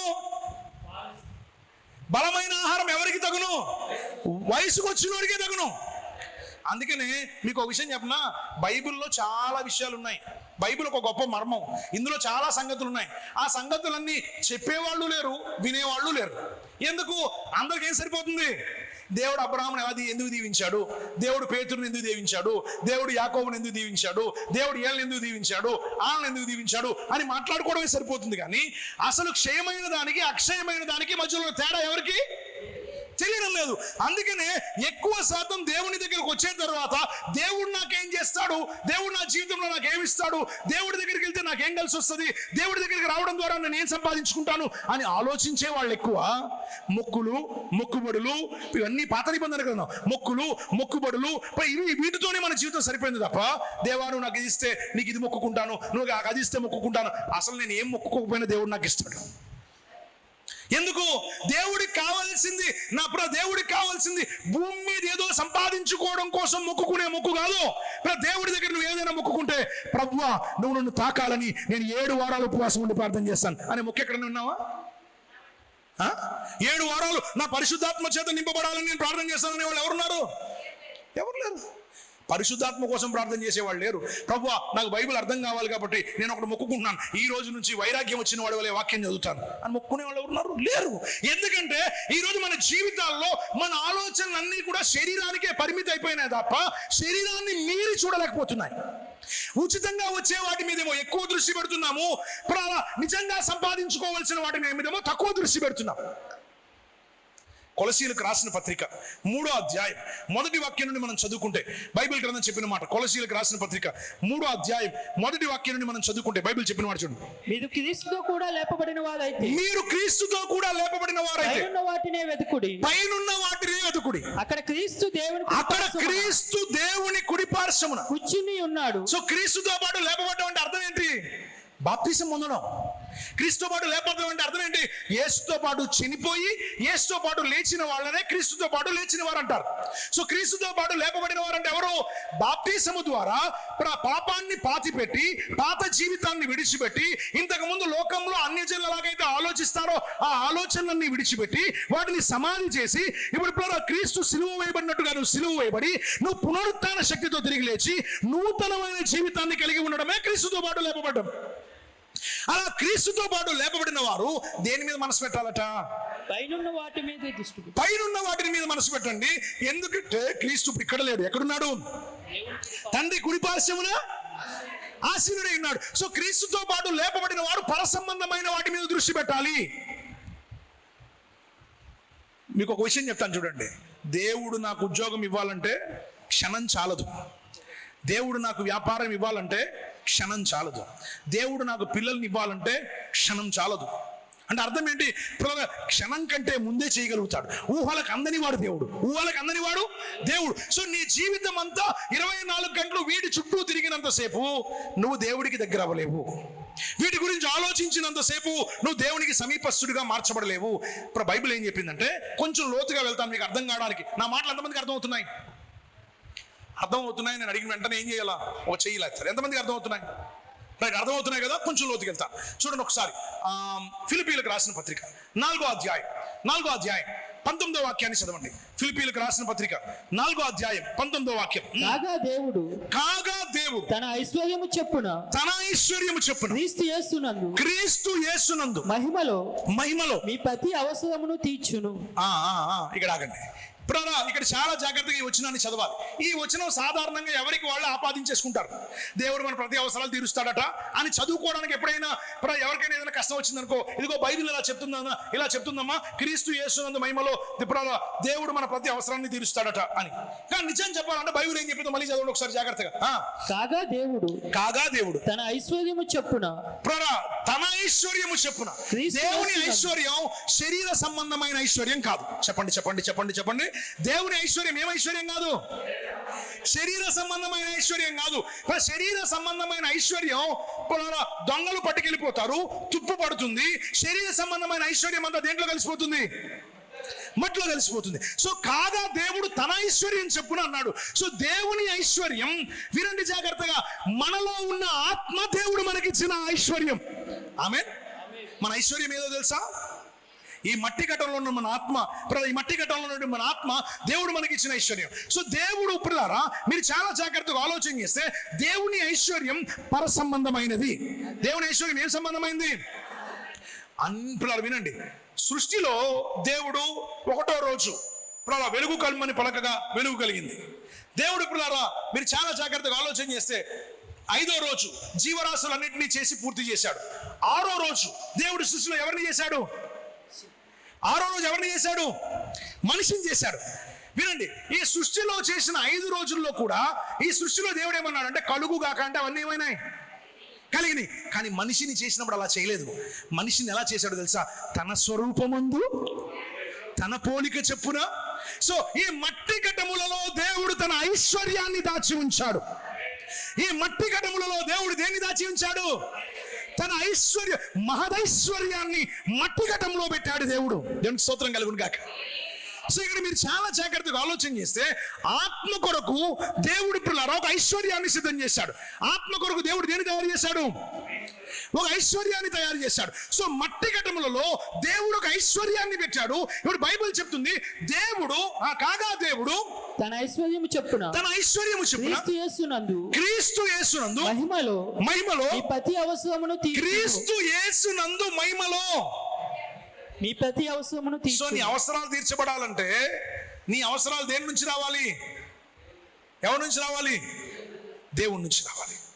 సో దేవుడు పిల్లరా క్రీస్తు యేసునందు మహిమలో. సో మన అవసరాలన్నీ తీర్చేదంతా దేంట్లో ఉంది? మహిమలో ఉంది. దేవునికి స్తోత్రం కలుగును గాక. పిల్లలు, మన సంఘం ఎలా మార్చబడాలంటే మహిమ కలిగిందిగా మార్చబడాలి. సంఘం ఎలా మారాలి? మహిమ కలిగిన సంఘంగా మారాలి. మహిమ కలిగిన సంఘంగా మారాలంటే సంఘం దేన్ని చూడాలి? పరసంబంధమైన వాటిని చూడాలి. దేన్ని చూడాలి? పరసంబంధమైన వాటిని చూడాలి. సో పరసంబంధమైన వాటిని చూచిన సంఘమే మహిమ కలిగిన సంఘంగా మార్చబడుతుంది. సో మహిమ కలిగిన సంఘంగా మార్చబడాలంటే మన దృష్టి, మన ఆలోచన, మన తపన, మన తాపత్రయం అంతా మహిమలో ఉండాలి. ఎందుకంటే దేవుని ఐశ్వర్యం అనేది శరీర సంబంధమైనది కాదు. దేవుని ఐశ్వర్యమైనది క్షయమైనది కాదు. దేవుని ఐశ్వర్యం అక్షయమైనది. ఇప్పుడు దేవుడు ఎందుకు తన కుమారుణ్ణి పంపించాడు అనంటే తన ఐశ్వర్యం అనేది పాడైపోయింది. ఏం పాడైపోయింది? ఐశ్వర్యం పాడైంది. దేవుడు యేసుక్రీస్తు ప్రభువుని లోకంలోకి ఎందుకు పంపించాడు? దేవుడు లోకమును ఎంతో ప్రేమించను కాగా తన అద్వితీయ కుమారునిగా పుట్టినవాని యందు విశ్వాసం ఉంచువాడు నశింపక నిత్య జీవం పొందినట్లు ఆయనను అనుగ్రహించను. ఏం నశించిపోతుంది? ఆత్మ. జక్కయ్యతో అంటాడు, నశించిన దానిని వెదకి రక్షించుటకు మనిషి కుమారుడు లోకములోనికి వచ్చాను. ఏం నశించిపోతుంది? ఆత్మ. ఈ ఆత్మ దేవుడు మనకిచ్చిన ఐశ్వర్యం. జ్ఞాని అయిన సొలొమోను అంటాడు, నరుని ఆత్మ యెహోవా పెట్టిన దీపం. మీరు చాలా జాగ్రత్తగా ఆలోచన చేస్తే ఈ రోజు ఇది నశించిపోతుంది కనుక దేవుడు అంటున్నాడు, కాగా దేవుడు తన ఐశ్వర్యము చెప్పున క్రీస్తు యేసునందు మహిమలో మన ప్రతి అవసరతను తీరుస్తాడు. సో మహిమలో అవసరం తీర్చబడాలంటే ఇప్పుడు సంఘం ఏమవ్వాలి? దేవుని మహిమను అనుభవించాలి. వినండి. మహిమలో అవసరం తీర్చబడాలంటే సంఘం దేన్ని అనుభవించాలి? ఇప్పుడు మహిమలో అవసరం తీర్చబడాలంటే సంఘం దేన్ని అనుభవించాలి? మహిమను అనుభవించాలి. దేవుని మహిమ అంటే దేవుని గుణలక్షణాలు అని అర్థం. దేవుని మహిమ అంటే the glory of God reveals the character of God. దేవుని మహిమ దేవుని గుణలక్షణాలను బయలుపరుస్తుంది. దేవుని మహిమ దేవుని స్వరూపాన్ని బయలుపరుస్తుంది. దేవుని మహిమ దేవుని పోలికను బయలుపరుస్తుంది. ఎవరు దేవుని మహిమను అనుభవిస్తారో వారు దేవుని పోలికలోనికి మార్చబడతారు. ఎవరు దేవుని పోలికలోనికి మార్చబడతారో క్రీస్తు యేసునందు వారి ప్రతి అవసరత తీర్చబడుతుంది. ఆమేన్. ఒక్కసారి ఈ మాటలు చాలా జాగ్రత్తగా ఆలకించండి. దేవుడు అంటున్నాడు మన జీవితాల్లో ఇది చాలా చాలా చాలా చాలా ప్రామాణికం. అందుకనే మీకు అర్థం కావడానికి అదే అధ్యాయంలో కొలసీలకు రాసిన పత్రిక 3వ అధ్యాయంలో 3వ అధ్యాయమైనా కొలసీలకు రాసిన పత్రిక 3వ అధ్యాయం 17 వచ్చిన చదువున్నాను ఒకసారి. 17 వచ్చిన 3:17 మరియు మాట చేత గాని అక్కడ అంటాడు చూడండి, 3, 17, 18, 20 అంటాడు, నీలో ఉన్న క్రీస్తే 1వ అధ్యాయం 27 వచ్చినమా? కొలసీలకు రాసిన పత్రిక 1వ అధ్యాయం 27 వచ్చిన. అన్యజనులలో ఈ మర్మం యొక్క మహిమైశ్వర్యం ఎట్టిది? వినండి. ఈ అన్యజనులలో ఈ మర్మం యొక్క మహిమైశ్వర్యం. ఈ మర్మం అంటే ఎవరు? యేసు ప్రభు. మర్మం అంటే ఎవరు? యేసు ప్రభు. ఈ మర్మం యొక్క మహిమైశ్వర్యం. ఈ మర్మం యొక్క ఏంటి? యేసు ప్రభు ఎందుకు వచ్చాడంటే ఆత్మను రక్షించడానికి వచ్చాడు. ఎందుకు ఆత్మను రక్షించడానికి వచ్చాడు? ఈ ఆత్మ అనేది దేవుడిచ్చిన ఐశ్వర్యం. ఆత్మ అనేది ఎవరిచ్చిన ఐశ్వర్యం? దేవుడిచ్చిన ఐశ్వర్యం. నీలో ఇంత గొప్ప ఐశ్వర్యాన్ని పెట్టుకుని నువ్వు ఇప్పుడు ఏ ఐశ్వర్యం కోసం వెతుకుతున్నావు? లోక సంబంధమైన ఐశ్వర్యం కోసం వెతుకుతున్నావు. సో ఇప్పుడు మీరు చాలా జాగ్రత్తగా ఆలోచన చేసే వాక్యం ఏం చెప్తుంది? మరి చదువునా? అన్యజనులలో ఈ మర్మం యొక్క మహిమైశ్వర్యం ఎట్టిదో. ఈ అన్యజనులలో ఈ మర్మం యొక్క మహిమైశ్వర్యం ఎట్టిదో అనగా మీ అందున్న క్రీస్తు మహిమ నిరీక్షణ అయినాడు. యేసుప్రభు దేవుణ్ణి మనం చూడలేదు. అదృశ్య దేవుని స్వరూపిగా లోకంలోకి యేసుప్రభు వచ్చాడు. సో దేవుని మహిమ అంటే దేవుని గుణలక్షణాలు. సో దేవుని గుణలక్షణాలని మనం చూడలేదు. యేసుప్రభు లోకంలోకి రావడం ద్వారా మనం దేవుణ్ణి చూసాం. ఎందుకంటే యేసుప్రభు అదృశ్య దేవుని స్వరూపి అయి ఉన్నాడు. యేసు ప్రభు అదృశ్య దేవుని ఏమై ఉన్నాడు? స్వరూపి అయినాడు. ఇప్పుడు యేసుని చూసిన వాడు ఎవరిని చూసినట్టు? దేవుణ్ణి చూసినట్టు. యేసుని చూసిన వాడు దేవుణ్ణి చూస్తాడు. ఎప్పుడైతే యేసు ప్రభుని చూచాడో యేసు ప్రభులా మార్చబడతాం. యేసు ప్రభు అడుగు జాడలో నడుస్తాం. యేసు ప్రభు భూమి మీద వైరాగ్యంతో జీవించాడు. ఎంతో జీవించాడు? వైరాగ్యంతో జీవించడం అంటే జీవితంలో త్యాగంతో బ్రతికాడు. పక్షులు గూడులున్నాయి, నక్కలకు బొరియలున్నాయి, మనుష్య కుమారుడు తలవాల్చుకోవడానికి చోటు ఎక్కడను, అది వైరాగ్యం. దాన్ని ఏమంటాం? వైరాగ్యం. వైరాగ్యం అంటే కోరికలు లేకుండా బ్రతకడం, ఆశలు లేకుండా బ్రతకడం. యేసుక్రీస్తు ప్రభు వారు భూమి మీద వైరాగ్యంతో బ్రతికాడు. సో ఇప్పుడు మన మహిమ ఐశ్వర్యం ఎవరిలో ఉందంటే యేసు ప్రభులో ఉంది. సో దేవుని మహిమను మనం చూడలేదు, తన కుమారుని ద్వారా మనం చూస్తాం. ఇప్పుడు కుమారుని అడుగు జాడల్లో నడిచేవాడు, కుమారుడు నడిచినట్లుగా నడిచేవాడు. ఇప్పుడు సంఘం చేసే పని ఏంటంటే, సంఘం ఏం ఉద్ధరించట్లేదు. ఇక్కడ యేసు ప్రభు ఒక రోజు ఇలా అన్నాడు. మత్తయి సువార్త తీయకండి. మత్తయి సువార్త 11వ అధ్యాయంలో యేసు ప్రభు ఏమన్నాడంటే 27వ వచనంలో యేసు ప్రభు ఇలా అన్నాడు, పిల్లరా నా యొద్దకు వచ్చి నా కాడి మీ మీద ఎత్తుకోండి అన్నాడు తప్ప ప్రత్యేకంగా మీ మీద కొత్త కాడి పెట్టాను అనలేదు. అంటే సంఘం చేసే పని ఏంటి? యేసు ప్రభు నడిచినట్టు నడుతున్నాం అంతే తప్ప ప్రత్యేకంగా మనం ఏం ఉద్ధరించట్లేదు. దారి చూపించింది ఆయనే, ఎలా నడవాలో నేర్పించింది ఆయనే. నేను సాత్వికుడును, దీన మనసు గలవాడును, నా యొద్దకు వచ్చి నా కాడి మీ మీద. సో నా కాడి మీ మీద ఎత్తుకుంటే మీకు ఎవరు కనబడతారు? దేవుడు కనబడతాడు. నా కాడి మీ మీద ఎత్తుకుంటే మీకు ఏం కనబడుతుంది? మహిమ కనబడుతుంది. ఎందుకంటే మహిమా స్వరూపియగు దేవుణ్ణి మీరు చూడలేదు, కానీ కుమారుణ్ణి చూసిన వాడు దేవుణ్ణి చూస్తాడు. ఎందుకంటే కుమారుడు అదృశ్య దేవుని స్వరూపి అయి ఉన్నాడు. దైవత్వం యొక్క సర్వపరిపూర్ణత శరీరం అందరి ఎవరిలో ఉంది? క్రీస్తులో ఉంది. ఇప్పుడు క్రీస్తుని చూసిన వాడు ఎవరిని చూస్తాడు? దేవుని చూస్తాడు. క్రీస్తు ఎవరిలో అయితే ఉంటాడో దేవుని మహిమ వారిలో ఉంటుంది. సో దేవుని మహిమ ఎవరిలో అయితే ఉంటుందో వారి ప్రతి అవసరత తీర్చబడుతుంది. దేవుని మహిమ ఎవరిలో అయితే ఉంటుందో వారి ప్రతి అవసరత ఏం చేయబడుతుంది? తీర్చబడుతుంది. ఈరోజు మనం చాలా జాగ్రత్తగా ఆలోచన చేస్తే ఇవి చాలా లోతైనటువంటి మాటలు. ఇవి సరిగ్గా మనకు అర్థం కాకపోతే మన జీవితంలో స్తంభించిపోయినట్టు ఉంటాం. అందుకనే దేవుడు మనల్ని ఏం కోరుకుంటున్నాడు అంటే, ఆత్మీయంగా మనం ఎదగాలని కోరుకుంటున్నాడు. ఆత్మీయంగా మనం ఏమవ్వాలి? ఎదగాలని కోరుకుంటున్నాడు. సో ఇప్పుడు దేవుడు మన అవసరాలు తీరుస్తాడు. మహిమలో తీర్చబడతాయి.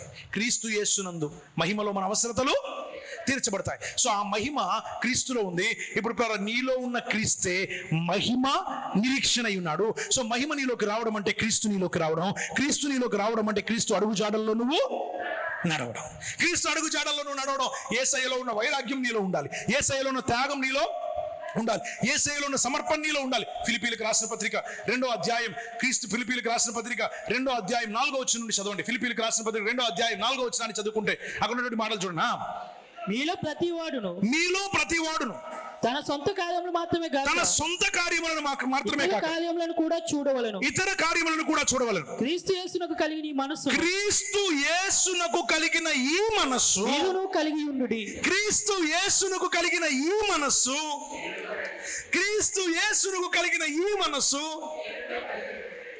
ఆయన దేవుని కుమారుడై ఉండి దేవునితో కూడా సమానముగా ఉండుట విడిచిపెట్టకూడని భాగ్యమని ఎంచుకొనలేదు గాని మనుషుల పోలికగా పుట్టి దాసుని స్వరూపమును ధరించుకుని తన్ను తానే రిక్తునిగా చేసుకుని ఆయన ఆకారమందు మనుషునిగా కనబడి మరణము పొందినంతగా, అనగా శిలువ మరణము పొందినంతగా విధేయత చూపినవాడు. హల్లెలూయా, హల్లెలూయా. క్రీస్తు యేసునకు కలిగిన ఈ మనస్సు మీరును కలిగి ఉండండి. దేవునికి స్తోత్రం కలుగును గాక. సో ఇక్కడ మీరు చాలా జాగ్రత్తగా ఆలోచన చేస్తే, ఇప్పుడు దేవుడు తన పిల్లలు చిన్న పిల్లల చేష్టలు వదిలిపెట్టి వారు ఎదగాలని కోరుకుంటున్నాడు. చిన్న పిల్లల చేష్టలు కలిగి ఉండడం అంటే సంఘానికి వచ్చి కేవలం శరీరం గురించి మాత్రమే ఆలోచించడం అనేది చిన్న పిల్లలతో సమానం. ఎవరితో సమానం? చిన్న పిల్లలతో సమానం. సో ఇప్పుడు మనకి దాసుడికి ఏ తేడా లేదు, మనకి దాసుడికి ఏ వ్యత్యాసం లేదు. పౌలు గారు తన జీవితంలో తను ఎదిగాడు, పరిణితి చెందాడు. ఏ స్థాయికి పరిణితి చెందాడు అంటే, ఏ స్థాయికి ఎదిగాడు అంటే, ఒక అపోస్తలుడిగా తను మాట్లాడుతున్నాడు. ఒక విషయం చెప్తాను. యేసు ప్రభుని నమ్ముకోక ముందు సంఘాన్ని హింసించాడా? హింసించలేదా? పౌలు హింసించాడా? దూషించాడా? చాలా మందిని ఈడ్చి కొట్టాడా? చాలా మందిని ఊచకోత కోసాడు, చంపాడు. అలాంటి వాడిని దేవుడు దర్శించిన తర్వాత తన జీవితంలో తను ఏం చెప్పాడో తెలుసా? ఫిలిప్పీలకు రాసిన పత్రిక 3వ అధ్యాయం 1వ వచనం నుండి చదువుకుందాం. ఫిలిప్పీలకు రాసిన పత్రిక 3వ అధ్యాయం 1వ వచనం నుండి చదవండి. బైబిల్ ఏం చెప్పిందాం? మెట్టుకు నా సహోదరులారా ప్రభువునందు ఆనందించుడి. అదే సంగతులను మీకు రాయుట నాకు కష్టమైనది కాదు. మీకు అది క్షేమకరము. అది మీకు క్షేమకరం. కుక్కల విషయమై జాగ్రత్తగా వినండి. ఏమన్నాడు? కుక్కల విషయమై జాగ్రత్తగా ఉండండి అన్నాడు. కుక్కలు అంటే అర్థం ఏంటి? కుక్కలు 2 పోలికలు బైబిల్లో. కుక్కలు అనేది అన్ని జనులకు పోల్చాడు. కుక్కలను ఎవరికి పోల్చాడు? అన్ని జనులకు పోల్చాడు. రెండవది దేవుని సేవకులకు పోల్చాడు. ఎవరికి పోల్చాడు? దేవుని సేవకులకు పోల్చాడు. దుష్టులైన పనివారు అన్నాడు. ఏమన్నాడు వాళ్ళని? దుష్టులైన పనివారు దేనికోసం చూస్తారు? సంఘాలు నడిపిస్తారు. సంఘం దేనికి నడిపిస్తారంటే పొట్టకూటి కోసం నడిపిస్తారు. దేనికోసం నడిపిస్తారు? కోటి విద్యలు. వాళ్ళకి సేవ విద్య. సేవ అంటే ఏంటి?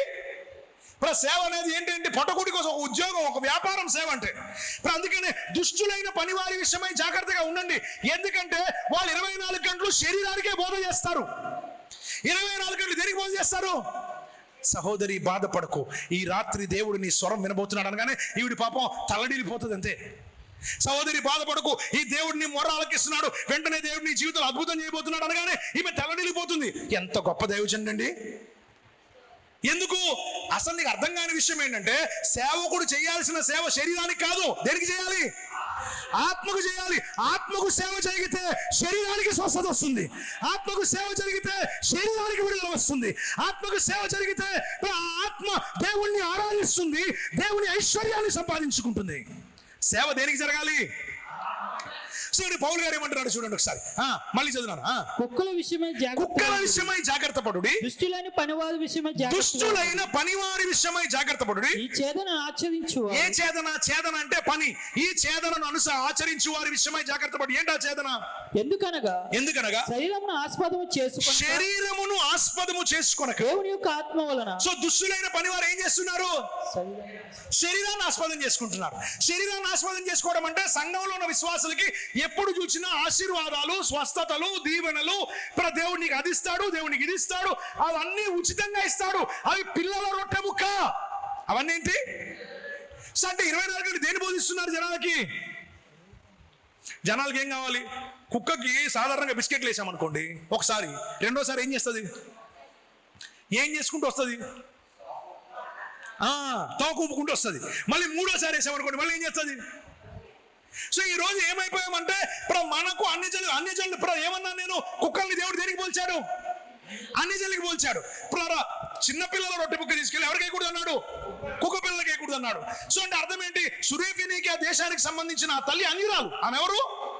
అన్యురాలు. సో ఇప్పుడు కుక్క పిల్లలకు పోల్చాడు. ఇప్పుడు మీరు చాలా జాగ్రత్తగా ఆలోచన చేస్తే మన పరిస్థితి ఎలాగైపోయిందంటే మనం కుక్క పిల్లలా మారిపోయాం. అంటే దేవుడి మందిరానికి ఎందుకు వెళ్తున్నామంటే, ఏమండి నేను దేవుడిని నమ్ముకున్నాక మంచి పంట పొలం కొనుక్కున్నాను, దేవుడిని నమ్ముకున్నాక మంచి ఇల్లు కట్టుకున్నాను, దేవుడిని నమ్ముకున్నాక నాకు పిల్లలు పుట్టారు, దేవుడిని నమ్ముకున్నాక మంచిది, ఇవన్నీ దేవుడు ఉచితంగా ఇచ్చాడు నీకు. దేవుడు చేశాడన్నావు తప్పేమీ లేదు. అప్పుడు చేశాడు, ఇప్పుడు చేస్తాడు, ఎల్లప్పుడూ చేస్తాడు. కానీ విషయం ఏంటంటే అన్నిటికంటే ప్రాముఖ్యంగా నేను దేవుని నమ్ముకున్నాక నేను దేవుడితో మాట్లాడగలుగుతున్నాను. నేను దేవుని నమ్ముకున్నాక నేను దేవుడిని చూడగలుగుతున్నాను. నేను దేవుడిని నమ్ముకున్నాక దేవుడు ఏంటో ఇతరులకు చెప్పగలుగుతున్నాను. దేవుడిని నమ్ముకున్న తర్వాత నన్ను చూచిన వాళ్ళు దేవుడిని చూడగలుగుతున్నారు. నేను దేవుడిని నమ్ముకున్న తర్వాత ఇతరులు నన్ను చూసినప్పుడల్లా నిజంగా బాబు నువ్వు మాట్లాడుతుంటే దేవుడు మాట్లాడినట్టుంది. ఎందుకంటే నా సాక్ష్యం బాగుంది, నా ప్రవర్తన బాగుంది, నా క్రియలు బాగున్నాయి, నా ఆలోచనలు బాగున్నాయి, నా ద్వారా నా గ్రామం మారింది, నా ద్వారా నా పరిస్థితులు మారాయి, నా ద్వారా ఇరుగు పొరుగు వారు మారారు, నా చుట్టూ ఉన్న వాళ్ళు దేవుడిని తెలుసుకోగలిగారు. ఎందుకంటే నాలో దేవుడు కనబడుతున్నాడు. ఆమేన్, ఆమేన్. చదువు ఒకసారి చదువు. ఎందుకనగా శరీరం ఆస్పదము చేసుకొనక. సో దుష్టులైన పనివారు దేన్ని ఆస్పదం చేసుకుంటారు? దేన్ని? వీళ్ళు 24 గంటలు దేనికి ప్రసంగం చేస్తారు? శరీరానికి. ఇప్పుడు పౌలు అంటున్నాడు శరీరమును ఆస్పదము చేసుకొనక దేవుని యొక్క ఆత్మ వలన ఆరాధించుచు. ఎందుకు? దేవుడు ఆత్మై ఉన్నాడు కనుక ఆయన ఆరాధించువారు దేంతో ఆరాధించాలి?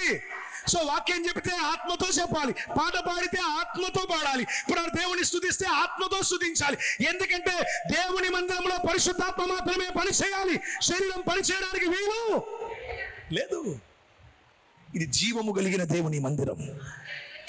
ఇక్కడ దేవుని ఆత్మ మాత్రమే పనిచేయాలి, ఇక్కడ ఆత్మ కార్యాలు మాత్రమే పనిచేయాలి, ఇక్కడ దేవుని ప్రసన్నత మాత్రమే పనిచేయాలి. చూడండి ఒకసారి వాక్యం ఏం చెప్తుందో. అమ్మా, దేవుని యొక్క ఆత్మ వలన ఆరాధించుచు దేవుని యొక్క ఆత్మ వలన ఆరాధించుచు క్రీస్తు యేసునందు అతిశయపడుచున్న మనమే ఎందుకు సున్నతిని ఆచరించు శరీరాన్ని ఆస్పదం చేసుకున్న వాళ్ళు కూడా సున్నతి పొందారు. ఆ సున్నతి ఏంటి? శరీర సంబంధమైన పేరుకు మాత్రమే. వారు అబ్రహాము కుమారులు, పేరుకు మాత్రమే గోప్యాంగ చర్మం తొలగించబడింది కనుక వీళ్ళందరూ అబ్రహాము కుమారులు. నిజమైన అబ్రహాము కుమారులు ఎవరో తెలుసా? ఎవరిలో అయితే విశ్వాసం ఉందో వారే అబ్రహాము కుమారులు. అబ్రహాము నీతిని ఎవరు అనుసరిస్తున్నారో వారే అబ్రహాము కుమారులు. అబ్రహాముకు చేసిన వాగ్దానాన్ని ఎవరైతే సంపాదించుకుని పరిశుద్ధాత్మ శక్తి చేత ఎవరైతే నింపబడి దేవుని ఆత్మతో సత్యముతో ఆరాధిస్తున్నారో, ఎవరైతే పరలోకం వైపు చూస్తున్నారో, ఎవరైతే నిత్యత్వం కొరకు ఆకలి కొంటున్నారో, ఎవరైతే దేవుని మందిరానికి వచ్చి ఆత్మ రక్షించబడాలని కోరుకుంటున్నారో, ఎవరైతే ప్రియులారా దేవుని ప్రసన్నతను చూడాలని ఆశపడుతున్నారో, ఎవరైతే దుప్పి నీటి వాగుల కొరకు తుష్టకొంటున్నట్లు వారు ఆత్మ తుచ్చగొంటుందో, ఎవరైతే దేవుని సన్నిధిలో నా దేవుని సన్నిధిలో ఒక దినము గడుపుట కంటే 1000 దినముల కంటే శ్రేష్టం అంటున్నారో, ఎవరైతే ప్రభువా నీ మందిర ఆవరణములో ఒక్క దినము నేనుంటే నాకు చాలు ప్రభువా, నీ ద్వారపాలకుడుగా నేనుంటే చాలు నాయనా అని ఎప్పుడు చూచినా దేవుని గురించి తపన, ఆలోచన, తాపత్రయం కలిగి ఉంటున్నారో వాళ్ళందరూ ఎవరో తెలుసా? ఆత్మను ఆస్పదం చేసుకుంటున్న వాళ్ళు. దేన్ని ఆస్పదం చేసుకున్నారు వీళ్ళంతా? ఆత్మను. చూడు ఒకసారి చదువునా. కావాలి అంటే ఒకవేళ ఇవే సొల్లి కబుర్లు చెప్పాల్సి వస్తే అందరికంటే బాగా చెప్పగలుగుతాను నేను అంటున్నాడు పౌలు గారు. అంటే అర్థం ఏంటి? ఒకవేళ కథలు చెప్పి సంఘాన్ని నడిపించాలంటే నేను అందరికంటే బాగా చెప్తాను. ఎందుకు? నా చరిత్ర చెప్తాను వినండి అంటున్నాడు. ఏమంటున్నాడు చూడు ఒకసారి. 8వ దినమున సున్నతి పొంది తిని 8వ దినమున సున్నతి పొంది తిని ఇశ్రాయేలు వంశస్థుడు ఇశ్రాయేలు వంశము వాడును బెన్యామీను గోత్రస్థులను హెబ్రీయుల సంతానమగు హెబ్రీయుడను ధర్మశాస్త్ర విషయంలో పరిసయుడనై ఆసక్తి యందు సంఘమును హింసించువాడని. ఇవన్నీ శరీర సంబంధమైన క్వాలిఫికేషన్స్. ఇవన్నీ ఏం క్వాలిఫికేషన్? ఇవన్నీ ఏం అర్హతలు? శరీర సంబంధమైన అర్హతలు.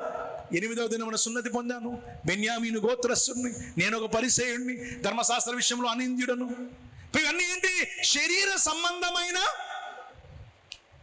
పులారా కులం పేరు చెప్పుకుని సేవ చేయలేదు. వినండి జాగ్రత్త. ఏ పేరు చెప్పుకుని సేవ చేయలేదు? కులం పేరు చెప్పుకుని సేవ చేయలేదు. డబ్బు సంపాదన కోసం సేవ చేయలేదు. ఇప్పుడు అంటున్నాడు, ఏమంటున్నాడు? కావాలి అంటే నేను చెప్పవచ్చు. ఏమేం చెప్పచ్చు? మళ్ళీ కావాలంటే నేను శరీరం ఆస్పదము చేసుకుని నేను కూడా శరీరాన్ని ఏం చేసుకోవచ్చు? ఆస్పదం చేసుకుని నేను కూడా సంఘానికి వచ్చే వాళ్ళందరికీ దేని గురించి చెప్పొచ్చు? శరీరం గురించి చెప్పొచ్చు. మేము ఏంటో తెలుసా, మా కులం ఏంటో తెలుసా, మా పరిస్థితి ఏంటో తెలుసా, మేము పలానా చెప్తే ఆకర్షించబడే వాళ్ళు బోల్డ్ మంది ఉంటారు. అయితే పౌలు అంటున్నాడు చూడనా, 8వ దినమున సున్నతి పొందాను, ఇశ్రాయేలు వంశము వాడును. బెన్యామీను గోత్రంలో వంశాలు, గోత్రాలు, ఇంటి పేర్లు ఇవన్నీ బోల్డ్ చెప్పొచ్చు. అయితే ఇప్పుడు బెన్యామీను గోత్రస్తులను హెబ్రీయుల సంతానమే హెబ్రీయుడనై ధర్మశాస్త్ర విషయంలో పరిసయుడనై ఆసక్తి విషయంలో సంఘమును హింసించువాడనై ధర్మశాస్త్రం వలన నీతి విషయంలో అనింద్యుని. నీతిలో ఏ మాత్రం లోపం లేదు. ధర్మశాస్త్రాన్ని ఆచరించిన వాళ్ళు నాకంటే గొప్పగా ఆచరించిన వాడు ఇంకెవడు లేడు. అయినను ఏవేవి నాకు లాభకరమో వాటిని క్రీస్తు వాటిని క్రీస్తు నిమిత్తము నష్టముగా ఎంచుకున్నాను. ఏవేవి నాకు లాభకరమో వాటిని క్రీస్తు నిమిత్తమై నేను ఎంచుకున్నాను. దేనికోసం? ధర్మశాస్త్ర సంబంధమైన నా నీతి కాక దేవుని నీతిని సంపాదించుకోవడం కోసం.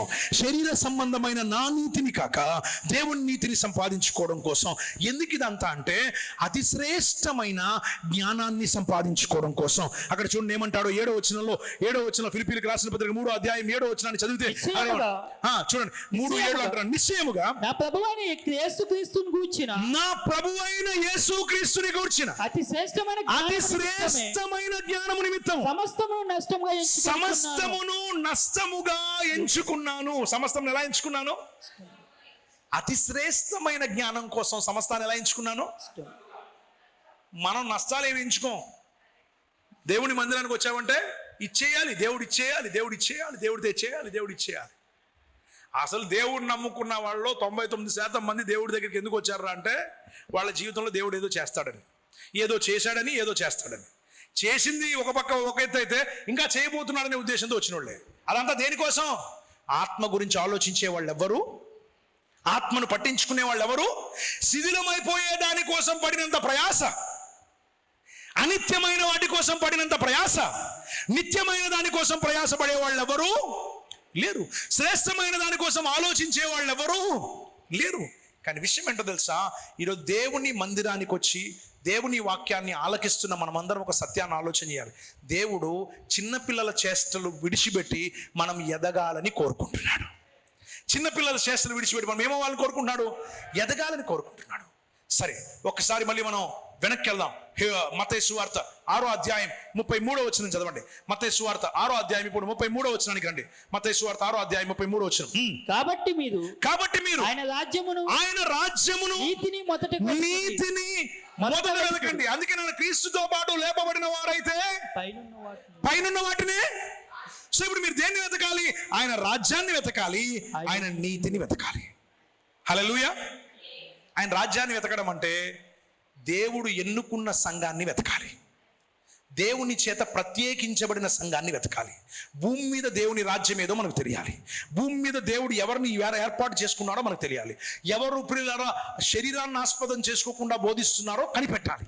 కనిపెట్టి ఆ రాజ్యాన్ని వెతకాలి. అక్కడ దేవుని నీతి ఉందో లేదో తెలుసుకోవాలి. అక్కడ దేవుని నీతి ఉందో లేదో. ఎందుకు ఏమన్నాడు? నేనే మార్గమును, నా మార్గంలో మీరు నడిస్తే మీరు సత్యాన్ని కనుగొంటారు. సత్యం మిమ్మల్ని ఏం చేస్తుంది? స్వతంత్రులుగా చేస్తుంది.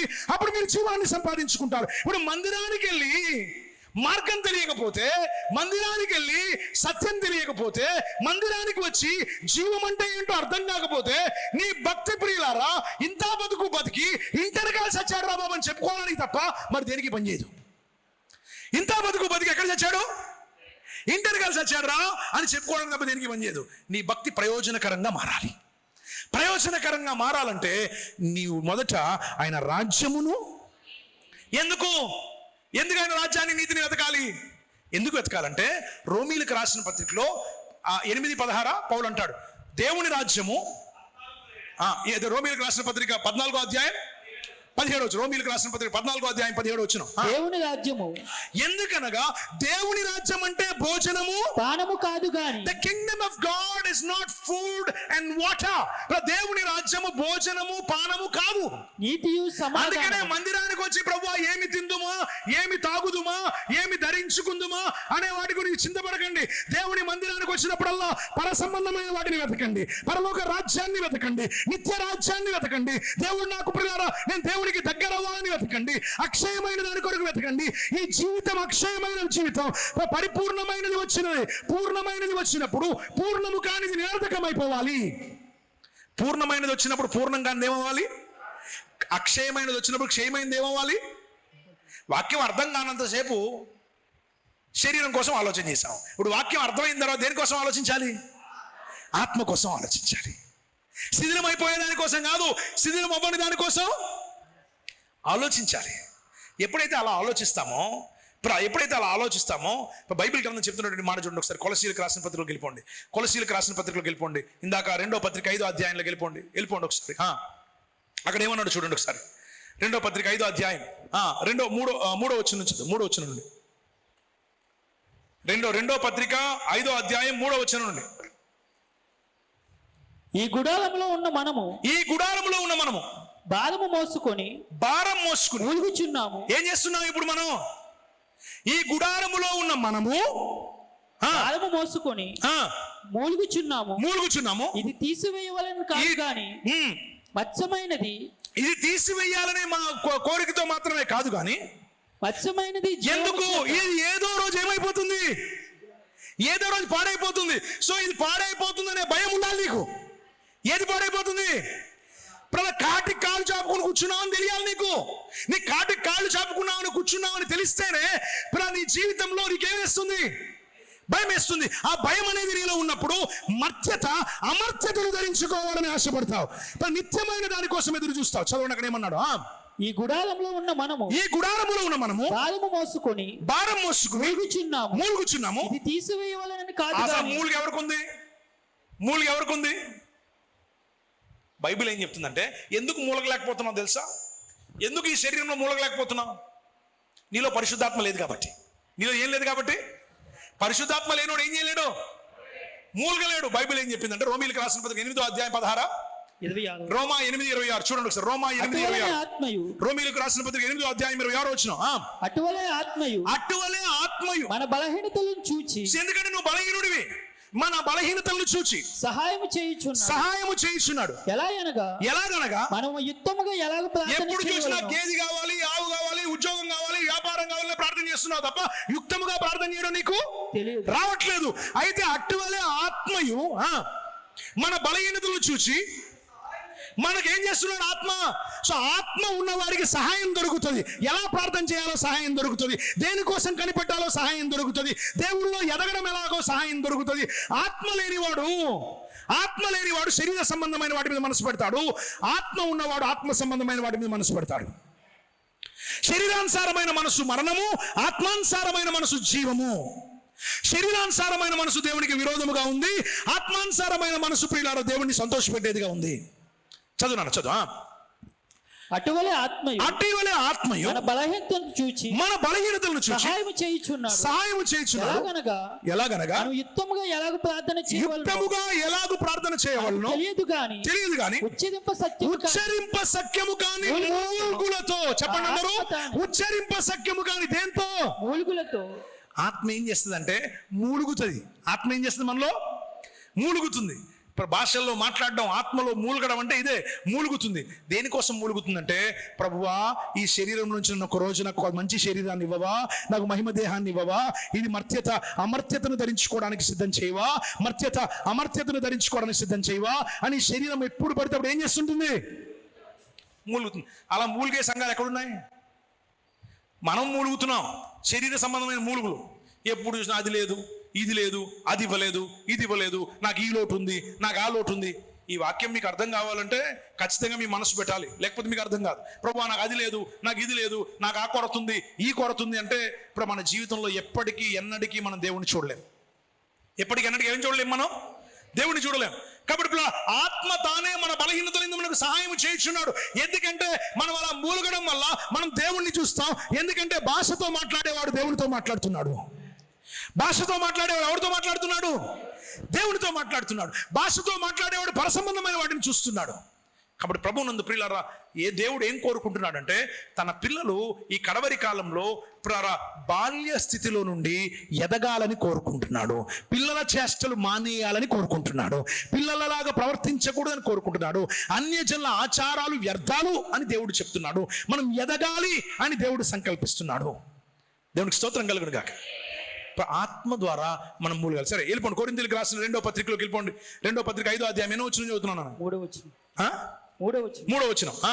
ఈ గుడారంలో ఉన్న మనము భారం మోసుకొని మూలుగుచున్నాము. ఇది తీసివేయవలని కాదు గాని మత్స్యమైనది జీవము చేత. మత్స్యమైనది ఇప్పుడు ఏమవ్వాలి? ఇది మత్స్యమైనది జీవము చేత మింగివేయబడినట్లు ఆ నివాసము ఆత్మపై ధరించుకొని కోరుచున్నాము.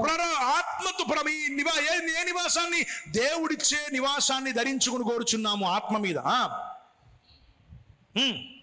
దీని నిమిత్తమై మనలను సిద్ధపరిచిన వాడు దేవుడే. దీని నిమిత్తమై మనల్ని ఎవరు సిద్ధపరచాలి? దేవుడే. దేవుడి దగ్గరికి వచ్చి దేవుడిని వెతకకుండా మిగిలినవన్నీ వెతికితే ఎలా సిద్ధపరుస్తాడు నిన్ను? తర్వాత వచ్చిన ఆయన తన ఆత్మను సంచకరువును మనకు అనుగ్రహించి ఉన్నాడు. వెలుచూపు వలన కాక. అందుకనే ఎవరిలో అయితే పరిశుద్ధాత్మ ఉంటుందో వారు వెలుచూపుతో నడవరు, విశ్వాసంతో నడుస్తారు.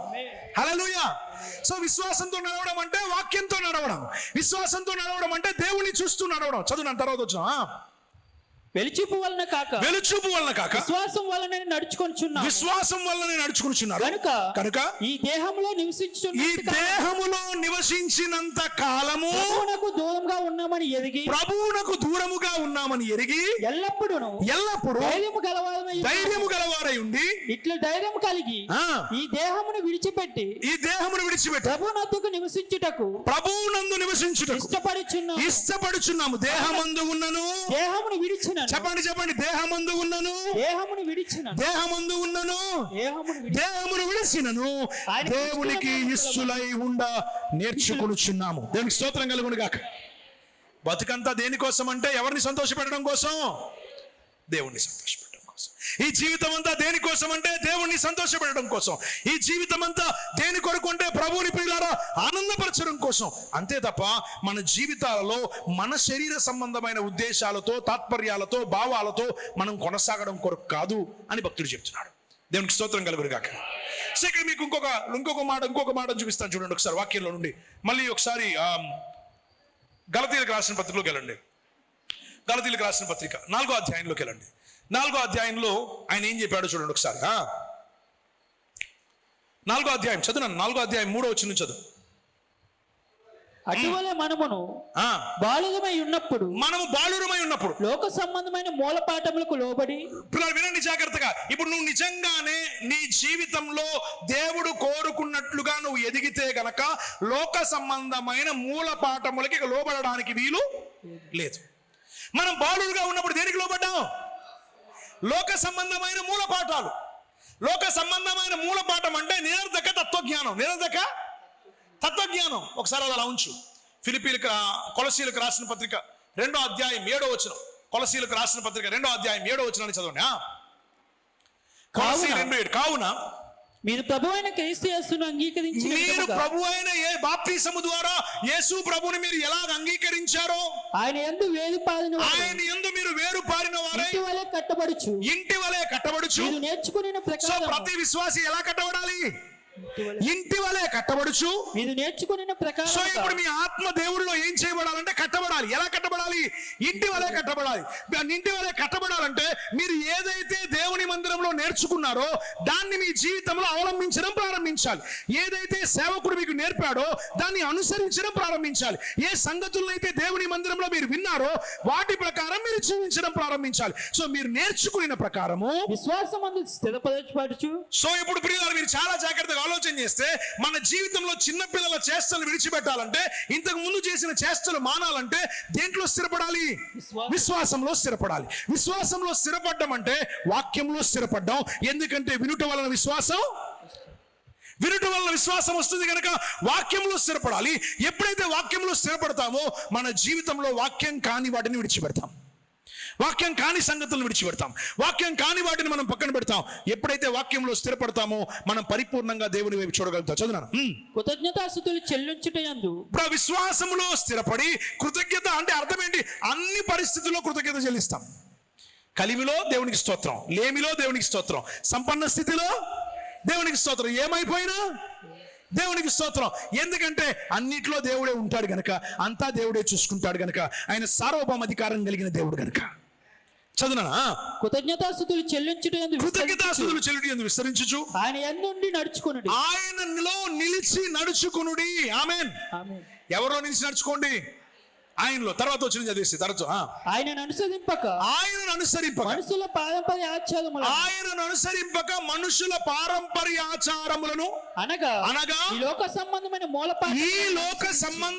మూలపాఠములను అనుసరించి మోసకరమైన నిరర్ధక తత్వజ్ఞానము. ఇప్పుడు ఏమంటున్నాడంటే చాలా మంది వారి జీవితాల్లో ఎందుకు ఎదగట్లేదంటే వాళ్ళందరూ ఎవరిని అనుసరించట్లేదు? దేవుని నమ్ముకున్నారు. వాళ్ళ జీవితాల్లో వాళ్ళు చేసే ఆచారాలు మారలేదు, వాళ్ళు చేసే పద్ధతులు మారలేదు, వాళ్ళు ఉన్న మూఢనమ్మకాలు మారలేదు. వాళ్ళు ఇంతకుముందు అన్యులుగా ఉన్నప్పుడు ఏ మూఢనమ్మకాలు అయితే ఉన్నాయో దేవుణ్ణి నమ్ముకున్నా కూడా ఏ మూఢనమ్మకాలు ఉన్నాయి. ఇంతకుముందు అన్యులుగా ఉన్నప్పుడు పిల్లరా వాళ్ళ ప్రవర్తన ఎలాగైతే ఉందో దేవుణ్ణి నమ్ముకున్నా కూడా అలా ప్రవర్తన. అందుకనే చిన్నపిల్లల చేష్టలు మాని మీరు ఏమవ్వాలన్నాడు? ఎదగాలన్నాడు. కానీ ఇప్పుడు విషయం ఏంటంటే ఎదగాలంటే వాస్తవానికి మీలో ఉన్న చేష్టలు పోవాలి. మీలో ఉన్న చేష్టలు ఏమవట్లేదు, పోవట్లేదు. దేన్ని అనుసరిస్తున్నారంటే నిరర్ధక తత్వజ్ఞానం. ఎక్కడి నుంచి వచ్చింది ఇది? ఎక్కడి నుంచి వచ్చింది? లోకంలో నుంచి. లోకం అంటే ఎవరు? లోకంలో అంటే ఎవరున్నారు? మన తాతలు, మన తాత ముత్తాతలు, లేదా మన బంధువులు, మన స్నేహితులు చెప్పినటువంటివన్నీ కూడా మనకు నిరర్ధక తత్వజ్ఞానం. నల్ల పిల్లి అడ్డొచ్చింది, వెనక్కి వెళ్ళిపో, నీకేదో విధవరాలు అడ్డొచ్చింది, ఇప్పుడు నీకు మంచిది కాదు. పిల్లరా ఈరోజు అమావాస్య నీ జీవితంలో నువ్వు ఈ టైంలో బయటికి, ఈరోజు గ్రహణం ఈ సమయంలో నువ్వు బయటికి వెళ్ళకూడదు. ఇది ఆషాఢం, ఇది నువ్వు ఇలా పాటించాలి. ఈ రోజు ఇప్పుడు దేవుని నమ్ముకుని 10-20 సంవత్సరాలు అయిన వాళ్ళు కూడా ఈ రోజు వరకు కూడా ఇవే ఆలోచిస్తున్నారు. ఆగ్నేయంలో సమస్య ఉందా, ఈశాన్యంలో సమస్య ఉందా, ఉత్తర నైరుతిలో సమస్య ఉందా? ఎక్కడ సమస్య ఉంది? సమస్య నీ బతుకులో ఉంది, నీ జీవితంలో ఉంది, నీలో పెట్టిన వాళ్ళు పెట్టిన భయంలో ఉంది సమస్య. నిజమైన సమస్య భూమిలో లేదు, నీలో ఉన్న భయంలో ఉంది. ఈరోజు పిల్లరా నిరర్ధక తత్వజ్ఞానం. ఏ జ్ఞానం? నిరర్ధక తత్వజ్ఞానం. సో ఇది నీ జీవితంలో ఉండి, నేను దేవుణ్ణి నమ్ముకున్నానండి, అబో మా ఇంట్లో అందరు నమ్ముకున్నారండి, మేము నమ్ముకుని ప్రభువుని నమ్ముకుని ఎన్ని సంవత్సరాలు అవుతుందో తెలుసా? 20 సంవత్సరాలు అవుతుంది. పెద్ద హిస్టరీ మాది. అందరూ మా ఇంట్లో అందరు దేవుణ్ణి నమ్మేసుకున్నారండి, అందరు దేవుణ్ణి నమ్మేసుకున్నారండి. పాస్టర్ గారండి మేము ఇల్లు కట్టుకుంటున్నామండి. సరేనమ్మా, రోజు ఎప్పుడు రమ్మంటారు ప్రార్థన చేయడానికి? అదేంటి పాస్టర్ గారండి మీరు వద్దురు కానండి, మేము టైం చెప్తామండి. సో ఇప్పుడు నువ్వు ఇల్లు కట్టుకుంటే నాకేం చెప్తావు? టైం చెప్తావు. అంటే అర్థం ఏంటి? అర్థం ఏంటి? అందరం నమ్మేసుకున్నాం కానీ అందరం మారలేదండి. అందరం నమ్మేసుకున్నాం, అందరికీ వాక్యం తెలియదండి. అందరం నమ్మేసుకున్నాం, బైబిల్ చెప్పినట్టు చేయమండి. ఎందుకంటే మనం చెయ్యాలనుకున్న దాన్ని చేసిన తర్వాత దైవజనుని మన ఇంటికి పిలుస్తామండి. అంటే అర్థం ఏంటి? పాస్టర్లు అలాగే చెప్తారులే అమ్మా, మీరు చేసేదంతా మీరు చెయ్యండి, మీరు కానిచ్చాల్సిన పనులన్నీ మీరు కానిచ్చేయండి. ఆ తర్వాత ఆయన పిలిస్తే ఆయన ఎందుకు చేయడు? 4 రూపాయలు చేతిలో పడితే, అడుక్కునేవాడు కాబట్టి 4 రూపాయలు చేతిలో పడితే ఆయన ప్రార్థన చేస్తాడు. అడుక్కునేవాడు కాబట్టి 4 రూపాయలు చేతిలో పడితే ఆయన ప్రార్థన చేస్తాడు. చేస్తారు, అలా చేసేవాళ్ళు ఉన్నారు. కానీ విషయం ఏంటో తెలుసా? సత్యం తెలిసిన వాడు ఉన్నది ఉన్నట్టు మాట్లాడగలుగుతాడు. సత్యం తెలిసిన వాడు నీవు అసత్యంలో ఉన్నావని జ్ఞాపకం చేస్తాడు. సిగ్గుపడక ఈ మార్గం తప్పని నీకు తెలియపరుస్తాడు. నువ్వు వెళ్ళే మార్గం సరైనది కాదని నీకు అర్థమయ్యేలా చెప్తాడు. అంతే తప్ప నీ కోరికలతో పాటు సర్దుకుపోయేవాడు దైవజనుడు కాదు. నీ చేసే తప్పులను నీకు తెలియపరిచి సన్మార్గంలో నిన్ను నడిపించేవాడే నిజమైన దైవజనుడు. దేవుడు ఏర్పాటు చేసిన మార్గంలో నిన్ను నడిపించేవాడే సద్బోధకుడు అని బైబిల్ గ్రంథం చెప్పింది. చదవండి అక్కడ వాక్యం ఏం చెప్పిందో చూడండి ఒకసారి. ఆయనను అనుసరింపక, ఆయనను అనుసరింపక, మనుషుల పారంపర్య ఆచారం అనగా ఈ లోక సంబంధమైన మూలపాఠములను అనుసరించి మోసకరమైన నిరర్ధక తత్వజ్ఞానము చేత మిమ్మల్ని చెదపట్టుకుని. ఎందుకు నిరర్ధక తత్వజ్ఞానం అన్నాడు? అలా చేసేవాళ్ళంట ఎవరైతే లోకాన్ని అనుసరించి చిన్నపిల్లల చేష్టలు చేస్తారో వాళ్ళ జీవితంలో వాక్యం వేస్ట్ అయిపోతుందంట. అంటే పందుల మధ్యలో ఏం జరిగినట్టు? పందుల మధ్యలో ఏం జరిగినట్టు? యేసుప్రభు ఏమన్నాడంటే మత్తయి సువార్త 15వ అధ్యాయం 6వ వచనం అనుకుంటా, చూడండి ఒకసారి. మత్తయి సువార్త 15వ అధ్యాయం 6వ వచనమా? మీరు మీ పారంపర్య ఆచారాల నిమిత్తమై దేవుని వాక్యమును నిరర్ధకం చేస్తున్నారు. అంటే నిరర్ధక తత్వజ్ఞానాన్ని, పారంపర్య ఆచారాలని అనుసరించడం వల్ల వాక్యం ఫలించలేదని. వాస్తుల్ని చూడడం, జాతకాలని చూడడం, చిల్లంగితనం దగ్గరికి వెళ్ళడం, యంత్రాలు కట్టించుకోవడం, తాయెత్తులు కట్టించుకోవడం, విశ్వాసానికి విరుద్ధమైన కార్యక్రమాలు చేయడం, ఇవన్నీ చేయడం వల్ల నీ జీవితంలో నువ్వేమైపోతున్నావు అని అంటే, నీ జీవితంలో అంతా చేయడం వల్ల నీవు నిరర్ధక తత్వజ్ఞానాన్ని అనుసరించడం వల్ల వాక్యం అనేది వ్యర్థమైపోతుంది. అలాంటప్పుడు నువ్వు దేవుణ్ణి నమ్ముకోవడం ఎందుకు? నువ్వు అలా చేసినా కూడా అది తప్పని నీకు చెప్పలేదు అంటే ఆ సేవకుడు నీ మరణానికి ఉత్తరవాది అవుతాడు.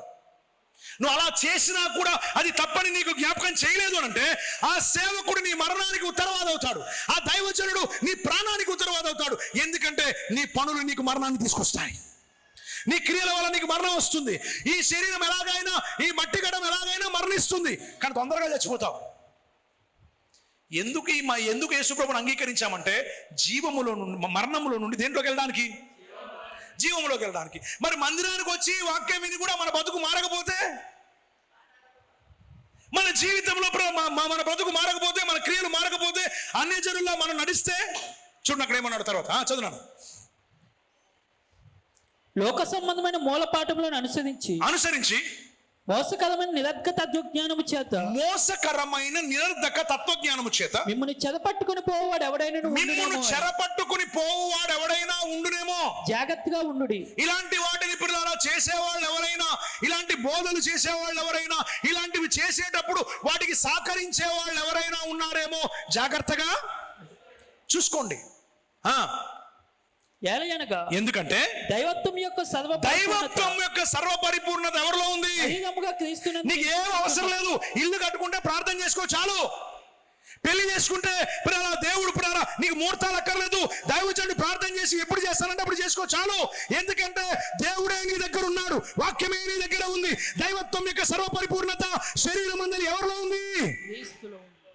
యేసులో ఏం చేసినా, యేసయ్య పేరుతో ఏం చేసినా నీకు ఇబ్బంది ఏం లేదు. మాటలో క్రియలో నువ్వేం చేసినా అన్ని ఎవరి నామంలో చేయి? యేసు నామంలో చేయి. ఎందుకంటే యేసయ్యలో నీకు కావలసినవన్నీ ఉన్నాయి. అందుకనే నువ్వు చిన్నపిల్లల చేష్టలు విడిచిపెట్టి నువ్వేమవ్వాలి? పెద్దవాడు అవ్వాలి. దేంట్లో? ఆత్మీయంగా పెద్దవాడు అవ్వాలి. ఏలయనగా దైవత్వం యొక్క సర్వపరిపూర్ణత శరీరమందలి యేసుక్రీస్తులో ఉంది అని చెప్తూ ఆ దైవత్వాన్ని వివరిస్తున్నాడు. చూడండి ఒకసారి. మరియు ఆయన యందు మీరు సంపూర్ణులై ఉన్నారు. మీరేమై ఉన్నారు? మీకు కావలసినవన్నీ ఆయనలో ఉన్నాయి. వాస్తులు చూచి భయపడకు. వాస్తులు చూచి, గ్రహాలు చూచి, ముహూర్తాలకు, చిల్లంగితనానికి, తాయెత్తులకు, రచ్చరేకులకు, జబ్బులకు భయపడకు. ఎందుకంటే మీరు ఆయనలో పరిపూర్ణులై ఉన్నారు. ఎందుకు? ఇదిలా ఉంచి మళ్ళీ ఇక్కడికి వద్దాం. 3వ అధ్యాయంలోకి వెళ్ళు. 3వ అధ్యాయం 3వ వచనం. కొలసీలకు రాసిన పత్రిక 3వ అధ్యాయం 3వ వచనం. 3వ వచనం. సరే, మీ జీవము క్రీస్తుతో కూడా ఏం చేయబడింది? సో మీరు ఆయనలో ఏమై ఉన్నారు? పరిపూర్ణులై ఉన్నారు. దేవునికి స్తోత్రం కలుగును గాక. సో ఇప్పుడు మీ జీవం ఆయనతో ఉంది. ఎవడేం చేస్తాడు? నిన్ను చేతబడులు చేసేవాడు ఏం చేస్తాడు? చిల్లంగిదనం చేసేవాడు ఏం చేస్తాడు? వాస్తులు ఏం చేస్తాయి? ముహూర్తాలు ఏం చేస్తాయి?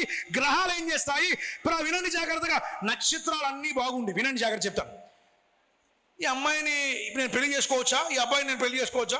ఇద్దరికి ముందు పిల్లల పాస్టర్ గారు కూడా పక్కన పెట్టండి. ముందు పంతులు గారి దగ్గరికి వెళ్ళి 2 ముహూర్తాలు చూద్దాం. 2 ముహూర్తాలు చూసిన తర్వాత గ్రహణం వచ్చింది. ఏమొచ్చింది? గ్రహణం వచ్చింది. అబ్బో గ్రహణం వచ్చింది, మళ్ళీ ఇంకొకసారి వెళ్దాం అని మళ్ళీ ముహూర్తాలు ఇద్దరు జాతకాలు చూశారు. జాతకాలు చూసిన తర్వాత కొంచెం ఈ అబ్బాయి జాతకంలో కొంచెం లోపం ఉంది, ఈ సంబంధం మాకొద్దు. పక్కోళ్ళు అంటారు, అబ్బాయి బాగున్నాడు కదా, అబ్బాయి అందంగా ఉన్నాడు కదా, పెళ్లి చేసుకోవచ్చు కదా అంటే బాబా వద్దు, ఇద్దరికి ఏం కాలేదు. సరే, ఇప్పుడు జాతకాలు కలిసి ఎవరిని తీసుకొచ్చారు? జాతకాలు బాగా కలిసిపోతున్నాయి. జాతకాలు బాగా కలిసిపోయే వరుణ్ణి తీసుకొచ్చారు. వరుణ్ణి తీసుకొచ్చి ఇద్దరికి పెళ్లి చేసేశారు. ఇద్దరికి పెళ్లి చేసేసిన తర్వాత పొద్దున్న క్వార్టర్ తాగుతున్నాడు, సాయంత్రం క్వార్టర్ తాగుతున్నాడు. పొద్దున్న క్వార్టర్ తాగుతున్నాడు, సాయంత్రం ఏమండి ఎందుకు అలా తాగుతున్నారంటే దబేల్ అంటుంది. ఇల్లంతా సౌండ్ అవుతుంది. ఏం చేస్తున్నాడు? మరి జాతకాలు కలిసిపోయాయి కదా. కలిసిపోయినప్పుడు ఈ కూడా పడాలి. ఈ జాతకంతో పాటు ఈ కూడా వస్తాయి మనకి. అంటే జాతకంతో పాటు ఈ ఆఫర్లు కూడా ఉన్నాయి మనకి. ఏంటి అంటే అర్థం ఏంటంటే వాస్తవానికి జాతకాలు కలిసిపోయిన వాళ్ళ బతుకులన్నీ బాగుంటాయి. వినండి జాగ్రత్తగా. భూమి మీద ఉన్న వాళ్ళందరి బతుకులు బాగుపడిపోవాలి. బతుకుని బాగు చేసేది జాతకం కాదు. సమస్తాన్ని అదుపు చేసే సర్వశక్తివంతుడైన దేవుడే బ్రతుకులను, జీవితాలను బాగు చేయగలిగిన వాడని జీవగ్రంథం సెలవిస్తుంది. ఈరోజు మీరు చాలా జాగ్రత్తగా ఆలోచన చేస్తే వాక్యం ఏం చెప్తుందో మనకు సంపూర్ణంగా అర్థం కావాలి. గ్రహాలు మనుషుల్ని నిలబెట్టలేవు, జాతకాలు మనుషుల్ని నిలబెట్టలేవు, వాస్తులు జీవితాలను మార్చలేవు. సర్వాన్ని సృష్టించిన వాడు సర్వశక్తివంతుడని యేసు ప్రభు.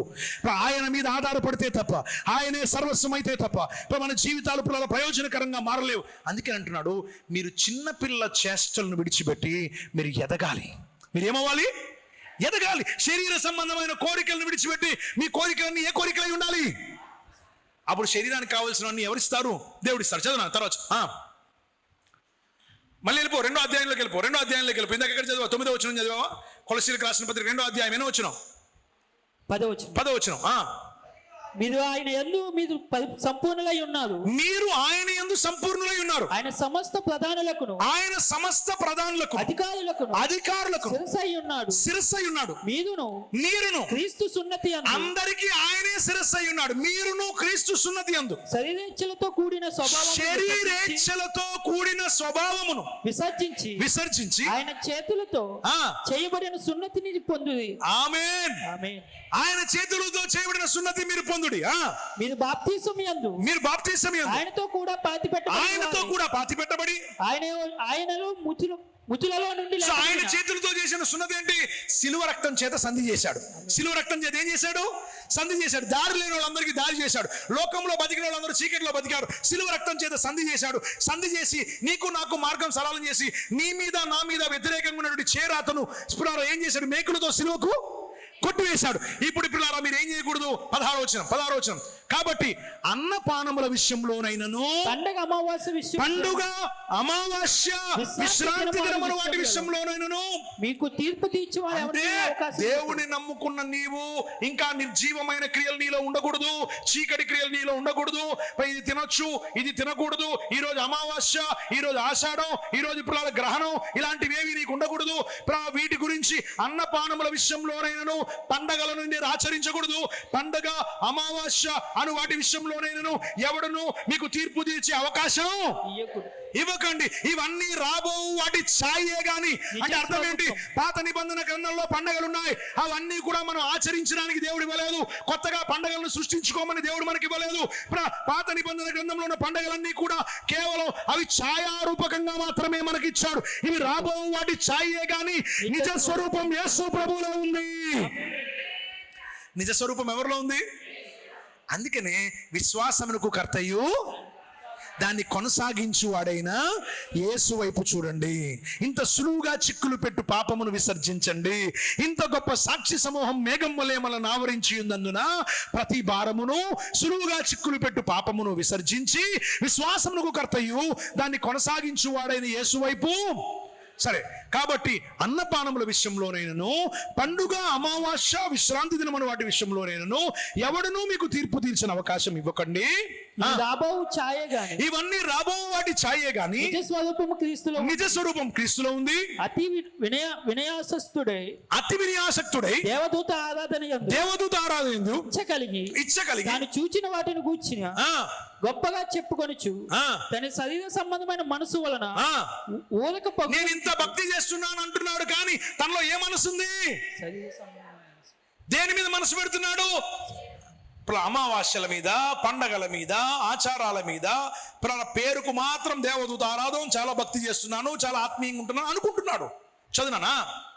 తాను చూచిన వాటిని గూర్చి గొప్పగా చెప్పుకొనుచు తన శరీర సంబంధమైన మనసు వలన ఊరక ఉప్పొంగుచు. నేను దేవుళ్ళో ఇది చూశాను, అది చూశాను అని చెప్తున్నాడు, కానీ శరీర సంబంధమైన మనసు వలన ఊరక ఉప్పొంగుచు. శిరస్సును హత్తుకొనక. శిరస్సు అంటే ఎవరు? యేసు ప్రభు. శిరస్సు అంటే ఎవరు? యేసు ప్రభుని హత్తుకొన వాడు ఎవడను మీ బహుమానమును అపహరింపక నీయుకుడి. మీ శిరస్సు ఆ శిరస్సు మూలముగా సర్వ శరీరమును. అంటే అర్థం ఏంటి? ఈ వేళ నువ్వు దేవుణ్ణి హత్తుకోకుండా, దేవుళ్ళో నిలబడకుండా, వాక్యంలో నిలబడకుండా ఒకవేళ ఎవరైనా చేస్తే జాగ్రత్తగా ఉండండి. ఆమేన్. యేసు ప్రభు భూమి మీద ఉన్నప్పుడు ఒక మాట చెప్పారు. ఏమన్నాడంటే, యోహాను సువార్త 15వ అధ్యాయాన్ని మనం చదువుకుంటే, యోహాను సువార్త 15వ అధ్యాయం మొదటి వాక్యం నుండి మనం చదువుకుంటే యేసు ప్రభు చెప్పిన మాట, ద్రాక్షావళిని నేను నిజమైన ద్రాక్షావళిని, నా తండ్రి వ్యవసాయకుడు. నాలో ఫలింపని ప్రతి తీగను ఆయన తీసి పాడవేయును, ఫలించు ప్రతి తీగను ఫలింపవలనని అని చెప్పాడు. చెప్పిన తర్వాత ఏమన్నాడు? దానిలో పనికిరాని తీగలను తీసివేస్తాడు. నేను మీతో చెప్పిన మాటలను బట్టి మీరు ఇప్పుడు పవిత్రులై ఉన్నారు. నా యందు నిలిచి ఉండుడి. మీ యందు నేను నిలిచి ఉండును. సో నా యందు నిలిచి ఉండుడి, నేను మీ యందు నిలిచి ఉంటాను. ఆయన యందు నిలిచి ఉండడం అంటే అర్థం ఏంటి? ఆయన వాక్యంలో నిలబడ్డాం. సో ఇప్పుడు మీరు ఏం చేయాలంటే తలలోనికి కట్టబడాలి. దేంట్లో కట్టబడాలి? సంఘంలోకి వచ్చిన వాళ్ళందరూ దేంట్లో కట్టబడాలి? తల ఎవరు? యేసు ప్రభు. సో యేసు ప్రభు ఏం చెప్పాడో, నా ఇల్లు, యేసు ప్రభు ఏమనుకుంటున్నా నా ఇంటి గురించి, నా ఉద్యోగం, యేసు ప్రభు ఏమనుకుంటున్నా నా ఉద్యోగం గురించి, నా పిల్ల పెళ్లి, యేసు ప్రభు ఏమనుకుంటున్నా నా పిల్ల గురించి, యేసు ప్రభు నా జీవితంలో జరగబోయే నా పిల్లల గురించి యేసు ప్రభు ఏమనుకుంటున్నాడు అంటే, నా జీవితంలో తీసుకునే ప్రతి నిర్ణయం ఎక్కడి నుంచి రావాలి? తలలో నుంచి రావాలి. ఆ తల ప్రభు అయిన యేసుక్రీస్తు ప్రభు వారు. మన ఆలోచన ప్రభు అయి ఉండాలి, మన ఉద్దేశాలు ప్రభు అయి ఉండాలి. మనం ఆలోచించుకోవడం మానేసి, చిన్నపిల్లలుగా చేయడం మానేసి, మనం దేవునిలాగా ఆలోచించాలంటే దేవుని ఆలోచనలు సంప్రదించాలి, దేవుని అభిప్రాయాలను సంప్రదించాలి, దేవుని భావాలను మనం సంప్రదించాలి. 15వ వచనం అంటాడు అక్కడే, యోహాను సువార్త 15వ అధ్యాయం 15వ వచనం, దాసుడు తన యజమానుడు చెయ్యి దానిని ఎరుగడు. గనుక ఇక మిమ్మల్ని దాసులని పిలవక ఏమని పిలిచాను? స్నేహితులని పిలిచాను. ఎందుకనగా నేను నా తండ్రి వలన వినిన సంగతులన్నీ. సరే, మీరు చాలా జాగ్రత్తగా ఆలోచన చేసి అక్కడ అంటాడు, 14వ వచనం అనుకుంటున్నా, అక్కడ ఏమంటాడు అంటే, నిజంగా మీరు నన్ను ప్రేమిస్తే నా ఆజ్ఞలను గైకొంటారు. మీరు నిజంగా నన్ను ప్రేమించే వాళ్ళైతే నా ఆజ్ఞలు కైకొంటారు, నేను చెప్పిన మాటలు వింటారు, నేను చెప్పినట్టు బ్రతుకుతారు, నేను చెప్పినట్టు జీవిస్తారు. వాక్యం ఏదైతే చెప్పిందో ఆ వాక్యాన్ని అనుసరించి జీవించగలుగుతారు. కాబట్టి ప్రభువునందు ప్రియులారా, ఈ ఉపవాస ప్రార్థనల ద్వారా, ఈ కూడికల ద్వారా మీరు చాలా జాగ్రత్తగా ఆలోచన చేస్తే మనము ఎదగాలి. మనం ఏమవ్వాలి? ఎదగాలి. ఏదో చిట్టా తీసుకొచ్చి దేవుడికి ఇచ్చేసి నాకు ఈ కష్టాలు ఉన్నాయి, ఈ బాధలు ఉన్నాయి, ఎంతకాలం మన జీవితం ఇలాగే ఉండిపోతుంది? దేవుడు మనం ఎదగాలని కోరుకుంటున్నాడు. మన ఎదుగుదల పరిపూర్ణం కావాలని కోరుకుంటున్నాడు. మనం ఎదిగినప్పుడు ఎలా ఉంటామో తెలుసా?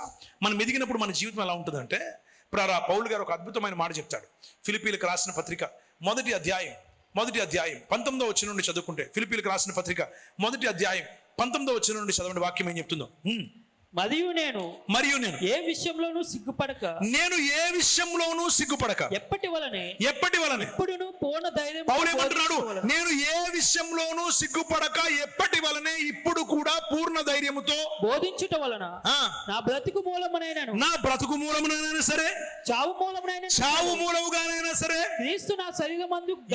ఏనుగు బతికినా నూరే, చచ్చినా చెప్పాలి. ఏనుగు బతికినా నూరే, చచ్చినా నూరే అంటే అర్థం ఏంటి? బతికినా దానివల్ల ఉపయోగమే, చచ్చిపోయినా దానివల్ల.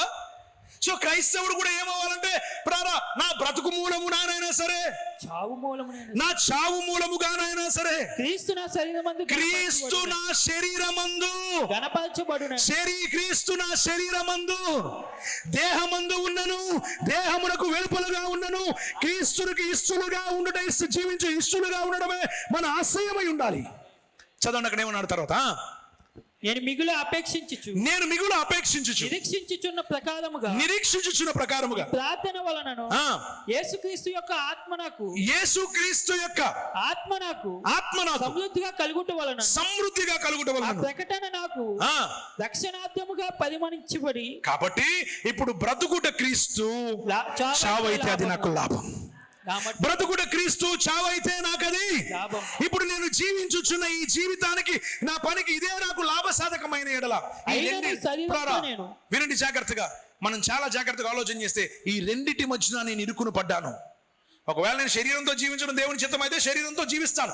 కానీ శరీరంతో జీవించిన ఎవరికి మహిమ? ఎవరు పని చేస్తాను? ఎవరిలా మాట్లాడతాను? ఎవరిలా ఆలోచిస్తాను? ఎవరిలా ప్రవర్తిస్తాను? చనిపోయాను అనుకోండి, ఎక్కడికి వెళ్తాను? అప్పుడు దేవుడే, ఇప్పుడు దేవుడే, ఎల్లప్పుడూ దేవుడే. ఆమేన్, హల్లెలూయా. సో మన జీవితాలలో ఇది చాలా చాలా చాలా చాలా ప్రామాణికమైన సంగతులు. కాబట్టి ప్రభువునందు ప్రియులారా, ఈ ఉపవాస కూడికల్లో, ఈ ప్రార్థనలో, దేవుని సన్నిధిలో కూర్చుని విజ్ఞాపన చేస్తున్నటువంటి మనం అందరం ఈ శ్రేష్టమైనటువంటి దేవుని మాటలను మనం చాలా జాగ్రత్తగా ఆలకిస్తే, దేవుడు తన పిల్లలమైనటువంటి మనము ఎదగాలి అని కోరుకుంటున్నాడు. ఏమవ్వాలి? ఎదగాలని కోరుకుంటున్నాడు. సో ఎదగకపోతే ఆత్మీయంగా ప్రయోజనం ఏమీ లేదు. ఇప్పుడు శిథిలమైపోయేది ఈ శరీరం. ఇది శిథిలమైపోకముందే ఇంకొక శరీరాన్ని సంపాదించుకోవాలి. ఈ దేహంలో మనం ఎందుకున్నాము అనంటే, ఈ దేహంలో మన ఆత్మ ఉంది. మన ఆత్మ బయటకు వస్తే నశించిపోవడానికి వీల్లేదు. మన ఆత్మ బయటకు వస్తే మన ఆత్మ పాడైపోవడానికి వీల్లేదు. ఈ ఆత్మ ఒక రోజు ప్రియులారా నూతనమైన యెరూషలేములోనికి వెళ్ళడానికి ఈ ఆత్మ విలువైనటువంటి ఒక శరీరాన్ని ధరించుకోవాలి. ఆ శరీరాన్ని ధరించుకోవడం కోసమే ఇక్కడ ఉన్నప్పుడే మూల్గుతూ దేవుణ్ణి మహిమపరచాలి, మూల్గుతూ దేవుణ్ణి ఆరాధించాలి, మూల్గుతూ దేవుణ్ణి మహిమపరిచి దేవుణ్ణి కొనియాడాలి. ఒక మాట చదివించేసి ముగిస్తాను. ఇలా చెప్పుకుంటూ పోతే బైబిల్ అంతా తిరిగేస్తాం మనం. ఇక్కడ ఒక మాట చెప్పి ముగిస్తాను. ఒకసారి కొరింథీయులకు రాసిన పత్రికలోకి వెళ్ళండి, 15వ అధ్యాయంలోకి వెళ్ళండి. కొరింథీయులకు రాసిన మొదటి పత్రిక 15వ అధ్యాయం 41 నుంచి మనం చదువుకుని ముగించేసుకుందాం. 41 నుంచి చదువుకుందాం, కిందకి చదువుదాం. 41 నుంచి చదువుదాం.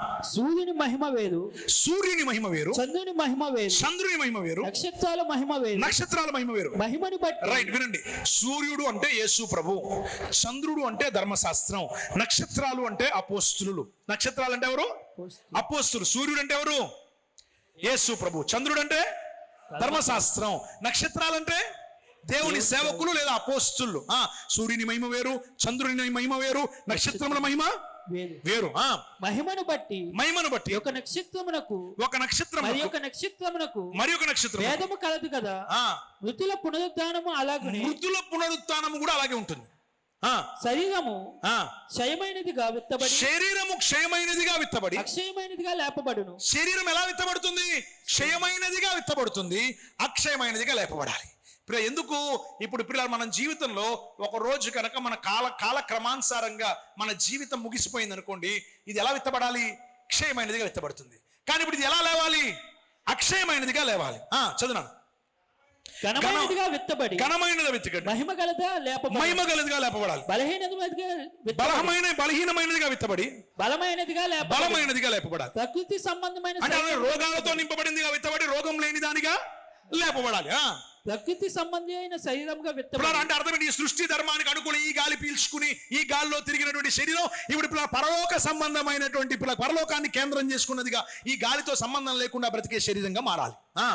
ఆత్మ సంబంధమైన శరీరంగా లేపబడును. ఆత్మ సంబంధమైన శరీరంగా లేపబడును. ప్రకృతి సంబంధమైన శరీరంగా ఉన్నది కనుక ఆత్మ ప్రకృతి సంబంధమైన శరీరం ఉంది కాబట్టి ఆత్మ సంబంధమైన శరీరం కూడా ఉంది. కానీ ప్రకృతి సంబంధమైన శరీరం ఎవరి నుంచి వచ్చింది? మనకి ఆదాము నుంచి వచ్చింది. ఎవరి నుంచి వచ్చింది? ఆదాము నుంచి వచ్చింది. ప్రకృతి సంబంధి అయిన మా శరీరం అంటే సృష్టిలో ఈ సృష్టికి మెలకుగా ఉన్న శరీరం, ఈ గాలి పీల్చుకుని బ్రతకగలిగే శరీరం, ఈ గాలిలో మాత్రమే జీవించగలిగిన శరీరం, ఈ సృష్టి ధర్మానికి అనుకూలంగా చేయబడినటువంటి శరీరం. సో అలాంటి శరీరం ఉంది కాబట్టి ఆత్మ సంబంధమైన శరీరం కూడా ఉంది. సో ఈ శరీరం ఆదాము పాపం చేయడం వల్ల ఈ ప్రకృతి సంబంధమైన శరీరానికి ఏమొచ్చింది? మరణం వచ్చింది. సో ఇప్పుడు దేవుడు అంటున్నాడు ఆత్మ సంబంధమైన శరీరం కూడా ఉంది. చదువునాను. ఇందు విషయమై ఆదామును మొదటి మనుషుడు జీవించు ప్రాణి కనుకనే చచ్చిపోయాడు. జీవించు ప్రాణి కనుక ఏమేం చేశాడు? ఆజ్ఞాతిక్రమం పాపం వల్ల వచ్చిన జీతం, దానిని తినిన దినమున నిశ్చయముగా నువ్వేమవుతావు? చచ్చేది అన్నాడు. సో ఆదాము అనే మొదటి మనుషుడు ఏమయ్యాడు? జీవించు ప్రాణి. యేసు ప్రభు రెండవ ఆదాముగా లోకంలోకి వచ్చాడు. ఆయన ఎవరు అంటే పరిశుద్ధాత్మతో పుట్టాడు కనుక ఆయన జీవింపచేయు ఆత్మై ఉన్నాడు. ఆయన జీవింపచేయు ఆత్మై ఉన్నాడు. తర్వాత వచ్చినాం. కడపటి ఆదాముగా జీవింపజేయ ఆత్మయను. ఆత్మ సంబంధమైనది మొదలు కలగలేదు. ప్రకృతి సంబంధమైనది కలిగినది. సో ఆదాము ప్రకృతి సంబంధి, యేసు ప్రభు ఆత్మ సంబంధి. చదవండి తర్వాత. ఆత్మ సంబంధమైనది మొదటి మనుషుడు భూ సంబంధమైనది మొదటి మనుషుడు భూ సంబంధి అయి మట్టి నుంచి వచ్చాడు. దేవుడైన యెహోవా నేల మట్టి నుండి నరుని నిర్మించి నరుని నాసికారంధ్రంలోనికి జీవవాయువును ఊదగా నరుడు జీవాత్మగా మార్చబడ్డాడు. చదవనా. రెండో మనుషుడు పరలోకం నుండి వచ్చినవాడు మట్టి నుండి పుట్టినవాడు ఎట్టివాడు. మట్టి నుండి పుట్టినవారును అట్టివారే. పరలోక సంబంధి ఎట్టివాడు. పరలోక సంబంధులను అట్టివారు. హల్లెలూయా. చాలు ఇంక చదవద్దు. ఇప్పుడు పరలోక సంబంధి ఎట్టివాడు. యేసుప్రభు ఏ సంబంధి? పరలోక సంబంధి. ఆయన భూమి మీదకి ఎందుకు వచ్చాడు? భూమిలో మట్టిలో కలిసిపోయే వాళ్ళని పరలోక సంబంధులు చేయడానికి వచ్చాడు. భూమిలో మట్టిలో కలిసిపోయే వాళ్ళని ఎలా చేయడానికి వచ్చాడు? అందుకనే పౌలు ఏమన్నాడు? మీరు క్రీస్తుతో పాటు లేపబడిన వారైతే దేవునికి స్తోత్రం కలుగును గాక. యేసు క్రీస్తు ప్రభు వారు పరలోక సంబంధుల్ని తయారు చేయడానికి వచ్చాడు. అందుకనే శరీరంతో ఉండేటువంటి మనము చిన్నపిల్లల చేష్టలు విడిచిపెట్టి పరసంబంధమైన చేష్టలు మొదలుపెట్టాలి. పరసంబంధమైన వారిగా మార్చబడాలి. అటువంటి కృప దేవుడు మనకు దయచేయనుగాక. ఆమేన్. ప్రార్థన చేద్దాం. ఒక క్షణం లేచి నిలబడదాం, ప్రార్థన చేసుకుందాం. ప్రభు వైపు చూద్దాం. అందరు కళ్ళు మూసుకుందాం, ప్రార్థన చేద్దాం. చాలా విషయాలు మనం మాట్లాడుకుంటూ వచ్చాం. ఎన్నెన్నో సంగతులు మనం మాట్లాడుకుంటూ వచ్చాం. ఒక్కొక్కసారి లోతుగా మనం ఆలోచన చేద్దాం. దేవుని వాక్యాన్ని విన్నటువంటి మనం, దేవుని వాక్యాన్ని ఆలకించినటువంటి మనం ఒక క్షణం ప్రార్థన చేద్దాం. ప్రభు వైపు చూద్దాం.